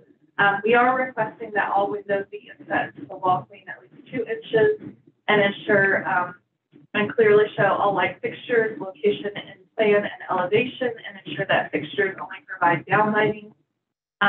That the door material construction is confirmed and it's a high quality material such as wood, aluminum clad wood, or fiberglass composite. And then that the mechanical and all penetrations and venting associated with making this a habitable space are be part of the metal materials. And then finally, there is also in your motion a recommendation for height and bulk plane adjustment. So in the phase 1 submittal, the commission did discuss the height and bulk plane and how this does violate the height and bulk plane. Staff feel that this is appropriate for the Curtis Park Historic District, as structures in the Curtis Park Historic District are pretty tall in nature and it's pretty typical of the Italianate form. However, the commission just didn't make a formal motion at the July 19th to make that recommendation, so it's included in your motion today. That's all I have. Thanks, Rich. Are there any questions for staff? I should ask about the bulk plane issue. How is it possible that that wasn't resolved as part of mass form context? So the commission did discuss it, and we're comfortable with it in the mass forming context. You didn't include that recommendation in the motion. Oh, we just made a motion to approve the project without the recommendation. Got it. Thank you. My first mass forming context, and I forgot to add it to the motion. Thank you. Makes sense. Thank you. All right. Is the applicant present? Great. All right. I think you can unmute yourself and please start with your name and address for the record. Time is yours. Hi, everyone. My name is Nick Leggett. I'm at 2959 Franklin Street, and I'm the designer on this project. Overall, I've really enjoyed working with staff on getting this to this point in the process. I've really spent a lot of time detailing the brick to make sure that the openings are respective of the neighborhood and that the level of detail is respective of the neighborhood. I actually built this entire 3D model out of individual bricks to make sure that I am exactly correct as to how they all get spaced and laid out, and depths are correct and opening widths are correct. So I've been really intently focused on that. I just wanted to talk about the conditions, and I'm happy to provide the documentation to make those conditions happen. I just have the notes. The TruStyle entry systems are either, there's 2 systems, one's called Resilient and the other is called Reserve. Resilient is the one that's engineered for painting, and it's a pressurized wood product that you can paint. The Reserve is a stained wood. So we would do the Resilient, which is again, the pressurized wood product that you can paint. Lighting locations, happy to update those on the drawings. There's, I think, a layer issue in my documentation, so some of those seem to have dropped off. But there are the 4 on the front.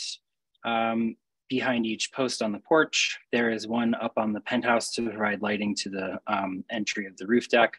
There will be one at the back, lift and slide door, and one above the one next to the upper access door to the living quarters of the ADU. Also, those lights do come in those are the cylinder 2s that I spec'd. The cylinder 1 is essentially identical. It just has a downlight instead of an uplight and a downlight. Happy to switch those out.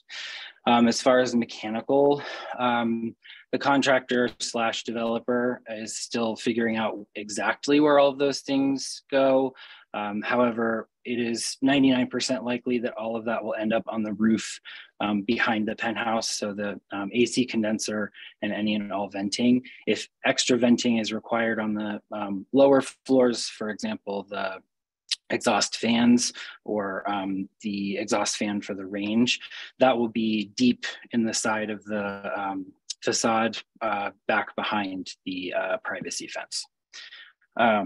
But overall, I'm really pleased with the current situation of the house. I think it's really respectful. I tried to detail it, like I said, as much as possible to provide as much contextual link to the neighborhood while also kind of making it obvious that it is new.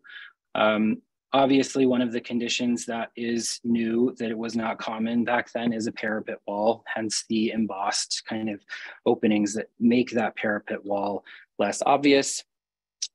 We also raised the height of the porch roof to kind of balance the facade a little bit more, as well as repeating the same header motif in recessed courses over the windows. As is shown in my documentation, it is not uncommon, especially on Curtis or on Champa Street in this neighborhood, for Italianates to have slightly larger openings on the main floor and slightly smaller openings on the second floor, especially on Champa Street. That seems to be fairly common. So that explains kind of the hierarchy of windows. The hierarchy is expressed by the size of the windows, but the echo of the shape of the window is the larger detail that surrounds it with, you know, the sailor courses and sills. I believe that's all I have at this point. Great, thank you. Are there any questions for the applicant? I have a question. Can you talk a little bit about the relationship between the front elevation and the side elevation? Sure. I don't know. Wait, it cut out a little bit. Oh, I was asking if you heard her. So yes, you did hear her. All good. Okay. There is a relationship in that these windows are the same widths, especially on the main floor. They are the same 3-foot width on the front facade as they are on the side facade. We also kept a strict grid arrangement on the side, although it will be fairly minimally noticeable from the street. We wanted to make sure that those vertical lines and horizontal lines stayed true. As you know, in this neighborhood, everything is pretty hierarchically organized and grid organized. So we wanted to make sure that we weren't doing anything wide or anything out of a grid arrangement on the sides. Okay. Any other questions? All right, well, thank you for your time. Thank you. Are there any public comments on this project? If so, please use the hand raise button at this time. Please raise the hand. And unmute yourself when you're ready. Great. Hi, Keith Pryor here, 480 Champa Street, for the Parking Lot Review Committee. We did review this project for some detail. Yes. Can you hear me? No? There's a lot of background noise.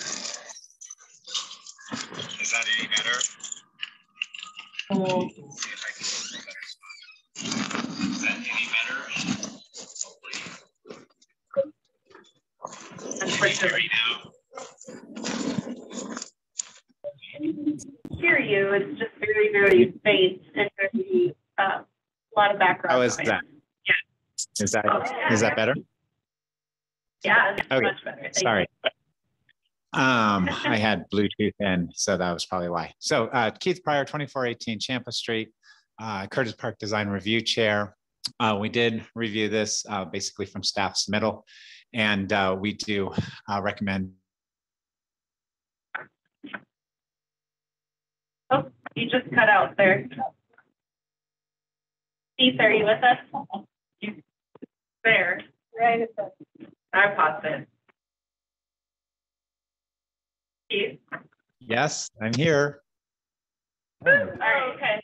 So you cut I'm out here. right as you said, you guys recommend. Oh, we recommend that approval. Sorry about that. So yeah, we recommend approval. We also recommend that the commission recommend the height variance because we obviously do have higher heights here in Curtis Park than what zoning does allow. And that is critical for the design of this project as well as the other ones along that block, and for them to all fit well as well, because the commission has approved previous height adjustments. We really do like the brick detailing on this, and the severe inset I think really works well. It makes it of its time. And I think it's really a sharp looking building, and it does fit design guidelines. We do agree with staff's recommendations on the upper levels to have the 2-inch recess. So all in all, we do ask the commission to approve this design. Thank you so much. Sorry about the breakups. Thank you, Keith. It's all right. Got through it. Okay. Are there any other public comments? No other hands raised. Okay. Great. Let's go ahead and move into deliberation. What did everybody think? The design details.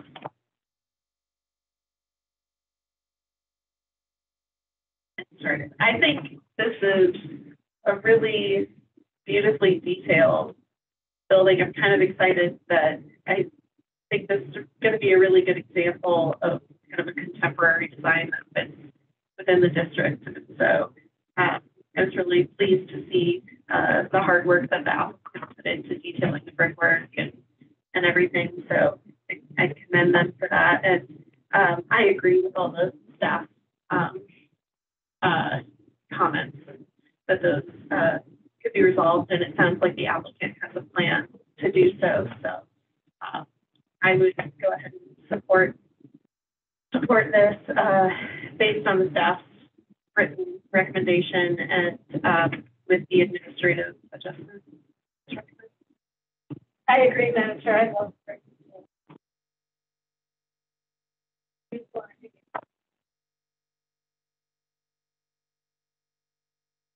I find there to be a very odd disconnect between the side and the front. Because the front has so much elaborate and beautiful detailing, and the side doesn't even have heads or sills. So somehow that material, which is sort of load bearing at the front, is wallpaper on the side. You know, we're just cutting out an opening with a brick. And not to mention, I think having the first floor sills as the foundation. I mean, it's not only is there not a sill, but it literally cuts down to the foundation. And so I find it to be really quite odd when you look at, I'm looking at I guess it's an axometric that shows the front and the side together.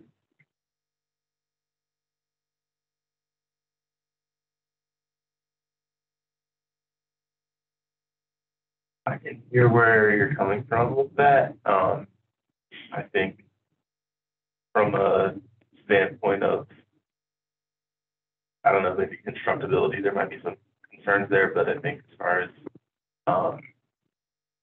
short context, you know, the idea of a very elaborate front facade and then the side facade being extremely simple, and, you know, I mean, historically they would have had headers because they were load bearing brick walls and not sort of, you know, veneer. But so there's, I don't know, I kind of appreciate, I guess, that there's an honesty to like what the brick veneer is on the side, that kind of, the front is more elaborate that way. Contextually conceptually appropriate to me, so I'm not necessarily concerned from the standpoint of what our guidelines are.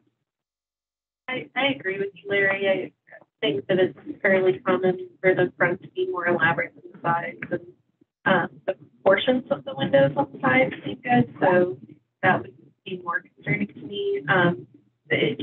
The setbacks between buildings on the sides, I think, are also much tighter. Like, so you don't get, I mean, this isn't going to have a big side yard that would make that highly visible. Otherwise, I might be more concerned about that. We also have approved a number of projects, especially in Curtis Park, where the brick doesn't wrap the entire building. And we have it here, which I think, although I, again, hear what you're saying as far as wallpaper versus, but I think we haven't seen the detailing on those other buildings either. But here we have brick, so I find it acceptable. I think it's a good friendly comment, though. If the applicant wanted to do that and provide those kinds of bills, that would be great. Whether it needs to be the guidance.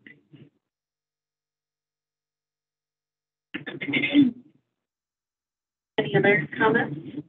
We're getting quiet. I'm guessing it's because we've reached consensus. If there are no further comments, then who wants to make the motion? And let's remember to recommend that administrative. I can make the motion.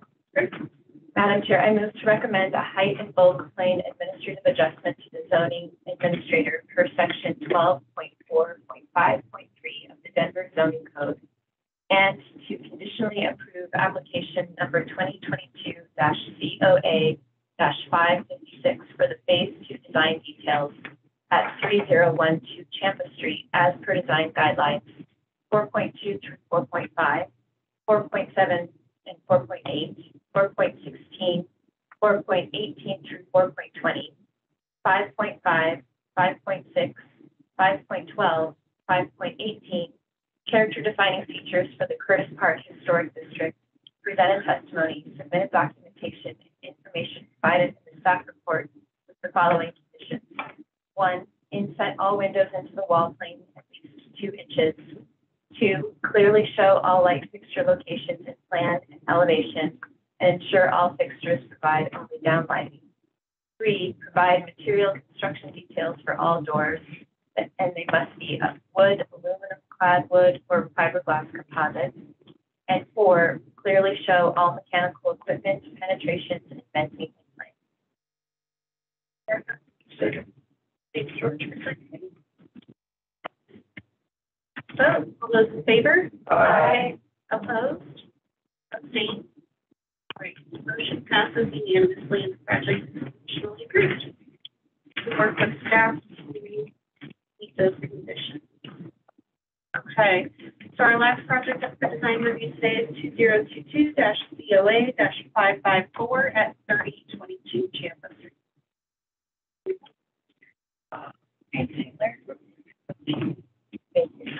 Okay.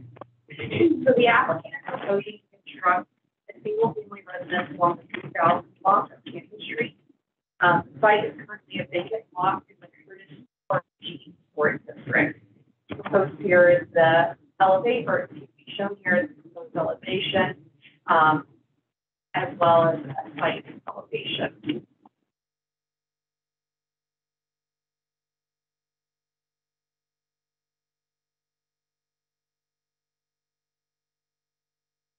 Video turned off. Well, I have to say all of this. Here back. Okay, how's that? You did it?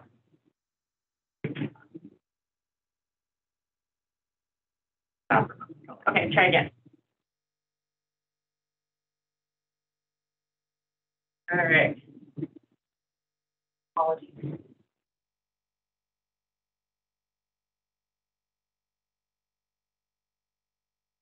Proposed infill will be setback 20 feet, including the block sensitive setbacks, which shown here in the site plan and the brown plan security studies. The proposed building is designed to be a modern interpretation of the CEM form, and it measures 19 feet wide by 68 inches in length. And so the picture here is a basement plan, first floor plan, top deck, and component top deck. The building will be 30 feet in height and will have a 1 foot 2 inch raised foundation fitting in with typical building heights previously approved by the commission for this block. The proposed building does pierce the bulk height and would need an administrative adjustment. Landmark Preservation Commission can recommend an administrative adjustment for piercing the bulk if it feels that the violation of the bulk height will help the proposed building to better fit within the surrounding historic context. Building's roof is a front-facing gable and features flush eaves with a trendy cell along the gable edge. The lack of roof overhang is atypical for Queen Anne forms in Curtis Park. However, staff feels that it does allow this building to be more recognizable as modern construction while remaining compatible with the context. The roof will feature a dormer and an inset rooftop deck and railing on the side elevation, as you can see here in the metric view. The proposed dormer is a flat roof it's just a flat roof dormer with a skylight and a picture window. Excuse me.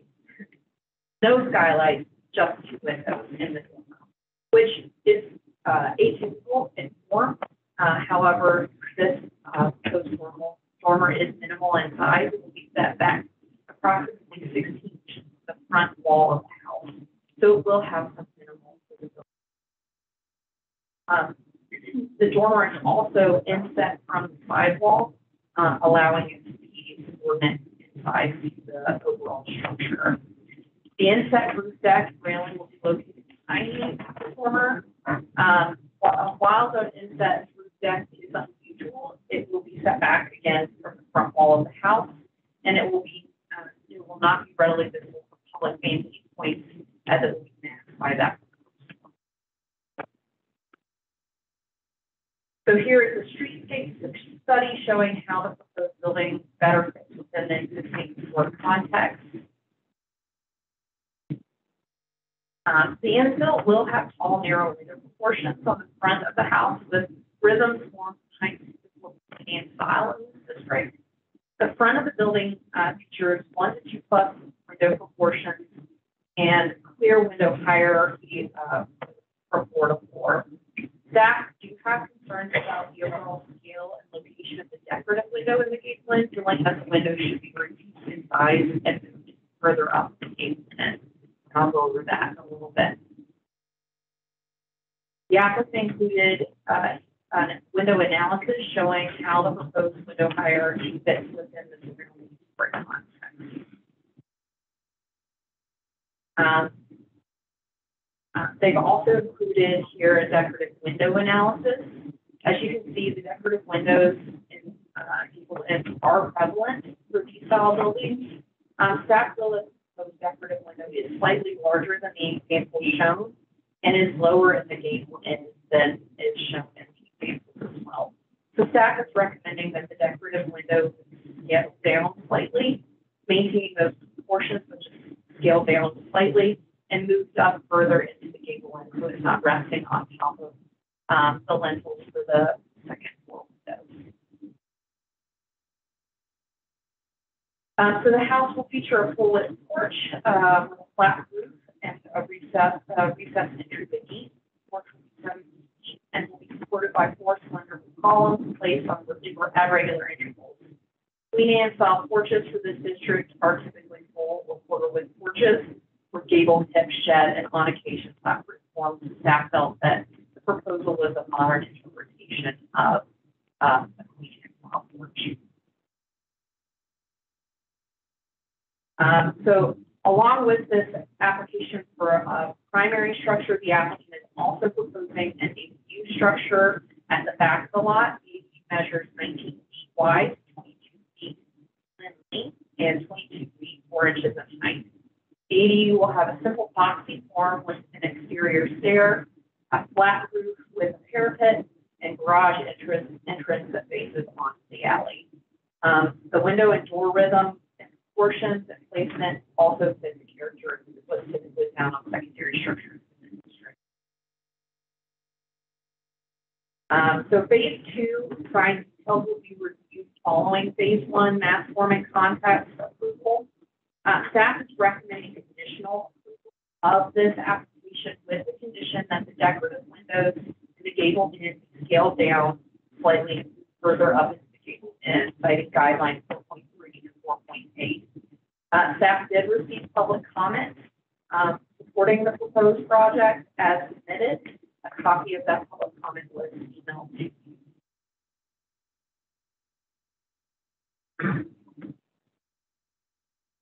Are there any questions for staff? I did have one, Jesse. I just can't quite remember from when we do phase 1 reviews. Should the conditional approval also include approval of phase 2 as part of it, or no? No, phase 2 will be reviewed at a later. Yes, I know, but I'm is, saying no. that it. But no, you don't have to include it. Okay, thank you. I did have a question about the suggested motion though, because normally don't we say we conditionally approve the application for the mass forming content at that address? Yep. So instead of for the new construction. Yeah. Okay. Should say for the mass. Okay. Great. Any other questions for staff? Great. Let's bring the applicant back.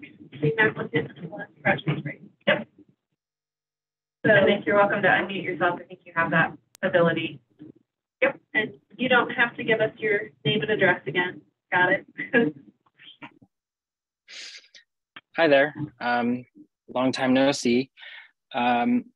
So this is a part 1 submittal. So however, I developed this house to a level of detail like its neighbor, because I feel like even though it's a part 1, it deserves a level of investigation so that these two structures can kind of live together and be contextual together. It is a gable form, as staff mentioned, obviously a very common form in Curtis Park. The 3-2 window arrangement is pretty common in Curtis Park as well. The decorative window, as staff mentioned, is also incredibly common. We are proposing a decorative brick texture in that gable end to kind of reflect the often wood gable decoration that's common in gables in the district. Perfectly happy with staff's suggestion to rescale the decorative window. The 3-2 window arrangement usually comes in 2 different configurations. There's some versions that are 3 openings equally spread on the main floor, and then 2 equally spread above those negative spaces on the main floor on the upper floor. We chose to push those 2 windows closer together, as there is a pretty common theme of either paired windows that are actually mulled together, or 2 windows that are closer together on the second floor. As staff mentioned, there is a dormer that provides access to the roof deck. In previous applications, that dormer was very large, and I would say probably very obtrusive. We've redesigned the access to that roof deck and redirected it so that dormer can be pretty inobtrusive. And again, I know this is a part 2 thing, but it'll be clad in the same material as the roof, and the roof will match the windows, so it will be fairly invisible from the street, as you can kind of see from this isometric this perspective that's shown. The structure is entirely brick because we wanted to be, again, respectful of the neighborhood and create a full brick structure with a brick veneer on all its edges. There is still that really deep front facade with lots of articulation, as is typically common in the neighborhood, and a full porch with a metal roof that is also incredibly common in the neighborhood. Basically, we wanted to provide a modern interpretation of a gable structure, as we feel like a modern interpretation of this type hasn't really been executed in the neighborhood. There have been lots of kind of intermediate interpretations of this, but we really wanted to provide something really bold that you can definitely tell that it's new and that it is of the times that it is being built in, but also has a contextual and historic window pattern and respects the different textures, depths, and header structures and window structures that are super common in the neighborhood. And it shares some similarities with its next door neighbor. I think that's entirely intentional because a lot of structures in this neighborhood, if they were built at the same time by similar builders, they had similar datum lines, they had similar header details, they used similar materials. So even though these structures are not the same kind of structure, we wanted to provide some context between them so it didn't look like we redrew and regenerated something completely different next door. There is a lot of continuity, especially on certain blocks in the neighborhood where buildings were built at the same time, so they share lots of characteristics. And we wanted to really explain that as well, because this portion of the block, as we all know, is kind of a new and very rare scenario to provide a lot of context fairly quickly in a historic district. And we really wanted to make sure that there was some continuity and that it also is continuity with variety. So yeah, I think that's all I have. Great, thank you. Are there any questions for the applicant? All right. Thanks for your time. Is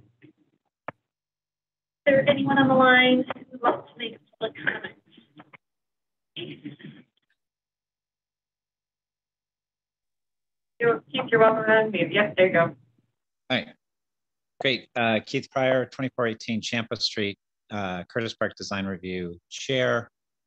We had reviewed this project as the commission had saw its first iteration with the round windows, one of which we really liked as our design review.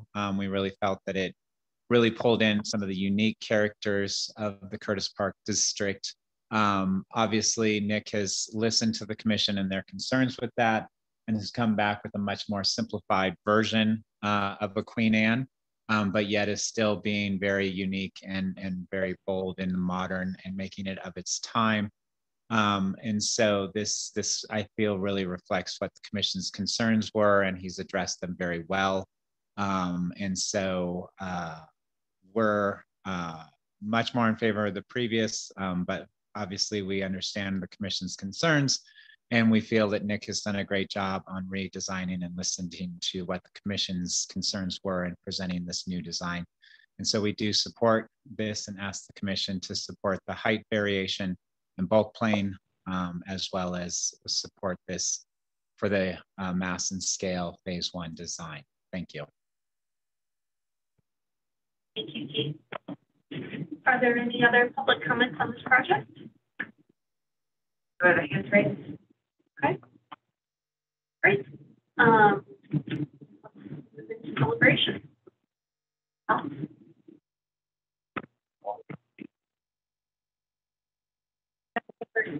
Yeah.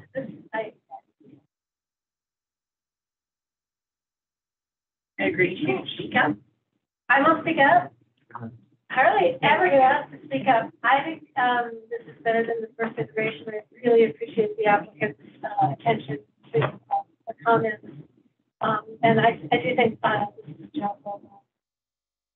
I think this will fit into that particular area of Curtis Park very nicely. Well said. I second that, but I appreciate the applicant really taking the harder comments, and I think this is a huge improvement.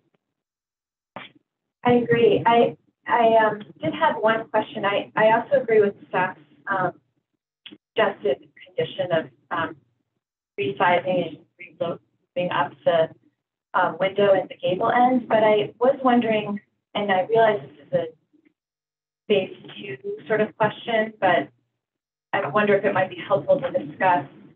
Right now, the window is sitting along force that helps define the gable.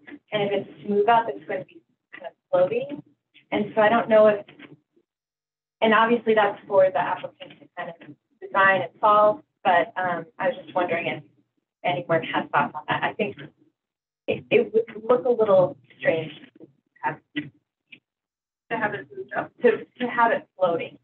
I agree that it should be moved up, but I guess since we are seeing this level of detail of brick defining the gable and then sitting along that string course at the base of the gable, that to have it kind of floating in the field of brick instead.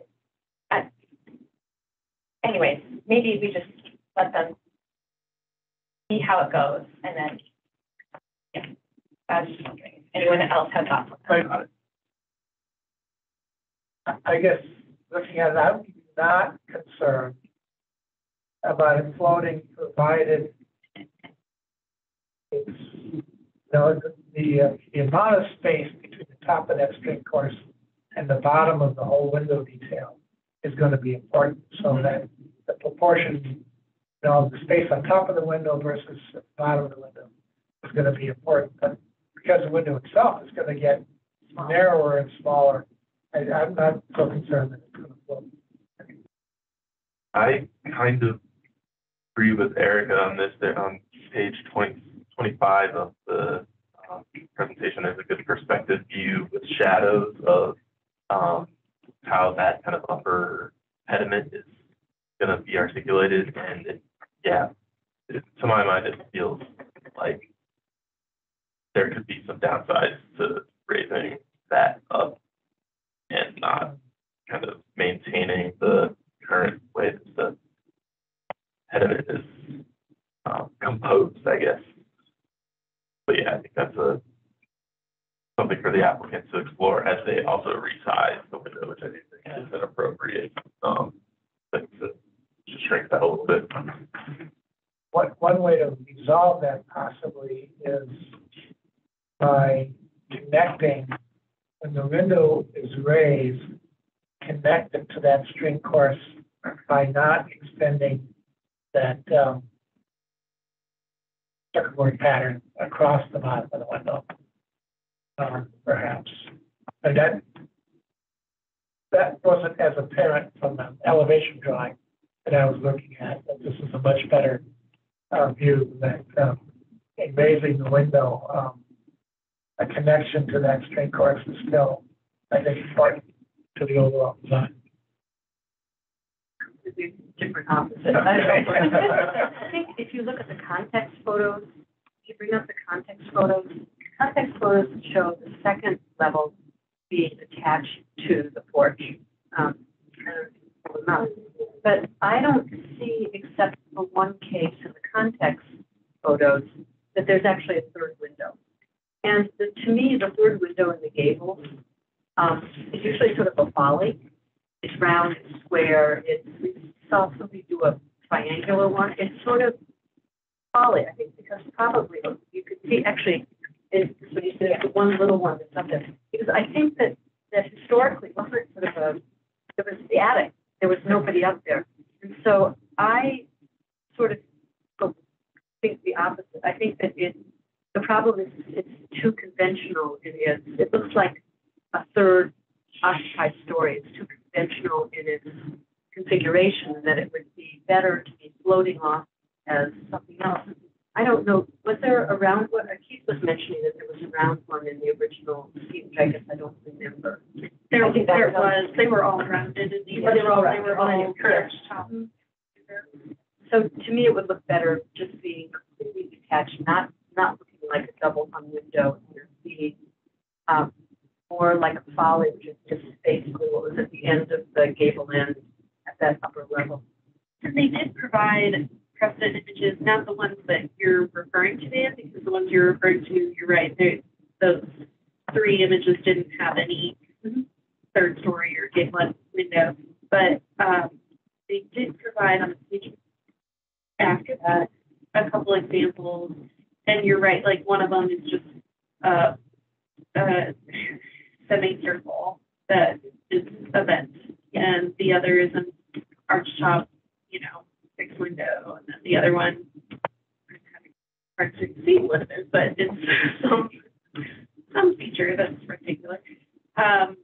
But anyway, just to your point, yes, I think it is kind of, it's a unique element. I'm not so concerned about it floating, even with that for detailing work, if that were to be in there. I agree that the proportions are off, and I think we see how they want to address it in the design details in the middle, but I appreciate you bringing it up, Erica, because they did provide us with so much detail that it's probably worth letting them know. Well, I don't know, because I don't agree with the shape of the window. Since mass form and context, aren't we setting the openings? Are we setting the openings in mass form and context? And I think that, you know, that if there's an issue with that opening, doesn't it have to be resolved before you go into design? Or your condition needs to explain how it gets resolved. Like, I think if you agree that making it smaller and putting it up higher is the direction, then the condition would work. If you think the shape needs to change or something like that, is that right? Yeah. So yeah, staff did have a conversation about that little window and came up with a recommendation that it maybe take on a form similar to these vehicles provided. The applicant chose to maintain the square top shape, which is fine because there is an example of a square window form. So staff then just followed the rest of that decision between us that it needed to be at least scaled down so it reads more as a decorative opening rather than an actual window. And as Kelly was saying, if you have concerns about the overall form, that could be added as an addition to the motion. I personally am not so concerned about the shape just because we do see a rectangular precedent, and that I think it more is about the size to kind of, again, reflect that it's in what might historically have been an unfinished space. That if it's resized and moved up, that it accomplishes that. And I would say, yeah, just on that topic too, the shape of it, to me, being that this is clearly intended as a contemporary interpretation, that is in some ways kind of part of this way that the designer has interpreted it. And I also would say that shaped window might detract a bit from the texture that's being created up there. So I'm actually disturbed by the two historic examples as being kind of poor.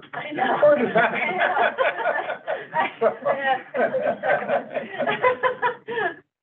But that's not our. But I think we've seen enough Gable historic homes to say that this is a very common typology to have a very small accent, whether it's a vent or window or something there. Okay, great. Any other comments on this one? If not, someone like to try a motion. Madam Chair, I'll make a motion. I move to conditionally approve the application 2022-COA-554 for the new, for the mass form and context at 3022 Champion Street as per design guidelines. Proposal 3, proposal 8, character defining features for the curved architect, presented testimony, submitted documentation in the staff report with the following conditions: that the decorative window in the cable is scaled down slightly and further into the end. I move to recommend the bulk planning administrative adjustment to the zoning administrator for the addition of 22 Champion Street per section 12.1.5.3 of the text. Thank you, Jim. Second. Thank you, Gary. Second. Is the addition the right word for the bulk planning adjustment? Oh,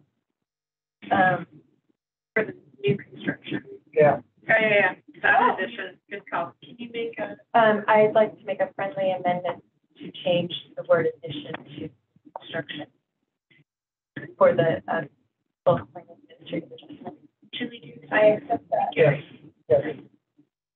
All right, if there's no further discussion on the motion, good catch. Sure. Then I'll call for the vote. All those in favor? Aye. Opposed? Abstained? Right, motion passes unanimously. Project is conditional approved. We'll see back for design details. That was the last project on site review. There are no discussion. I'm supposed to ask you guys about, I have it. It's sweet. yes, you asked. Yeah, so we are planning a retreat for Tuesday, January 31st. And we wanted to get a sense, would you prefer doing it kind of same LPC time from 1 to 5? Would you prefer doing it earlier, like 9 to 3, and having a lunch break with us providing lunch? Preferences, what works best for people's schedules or?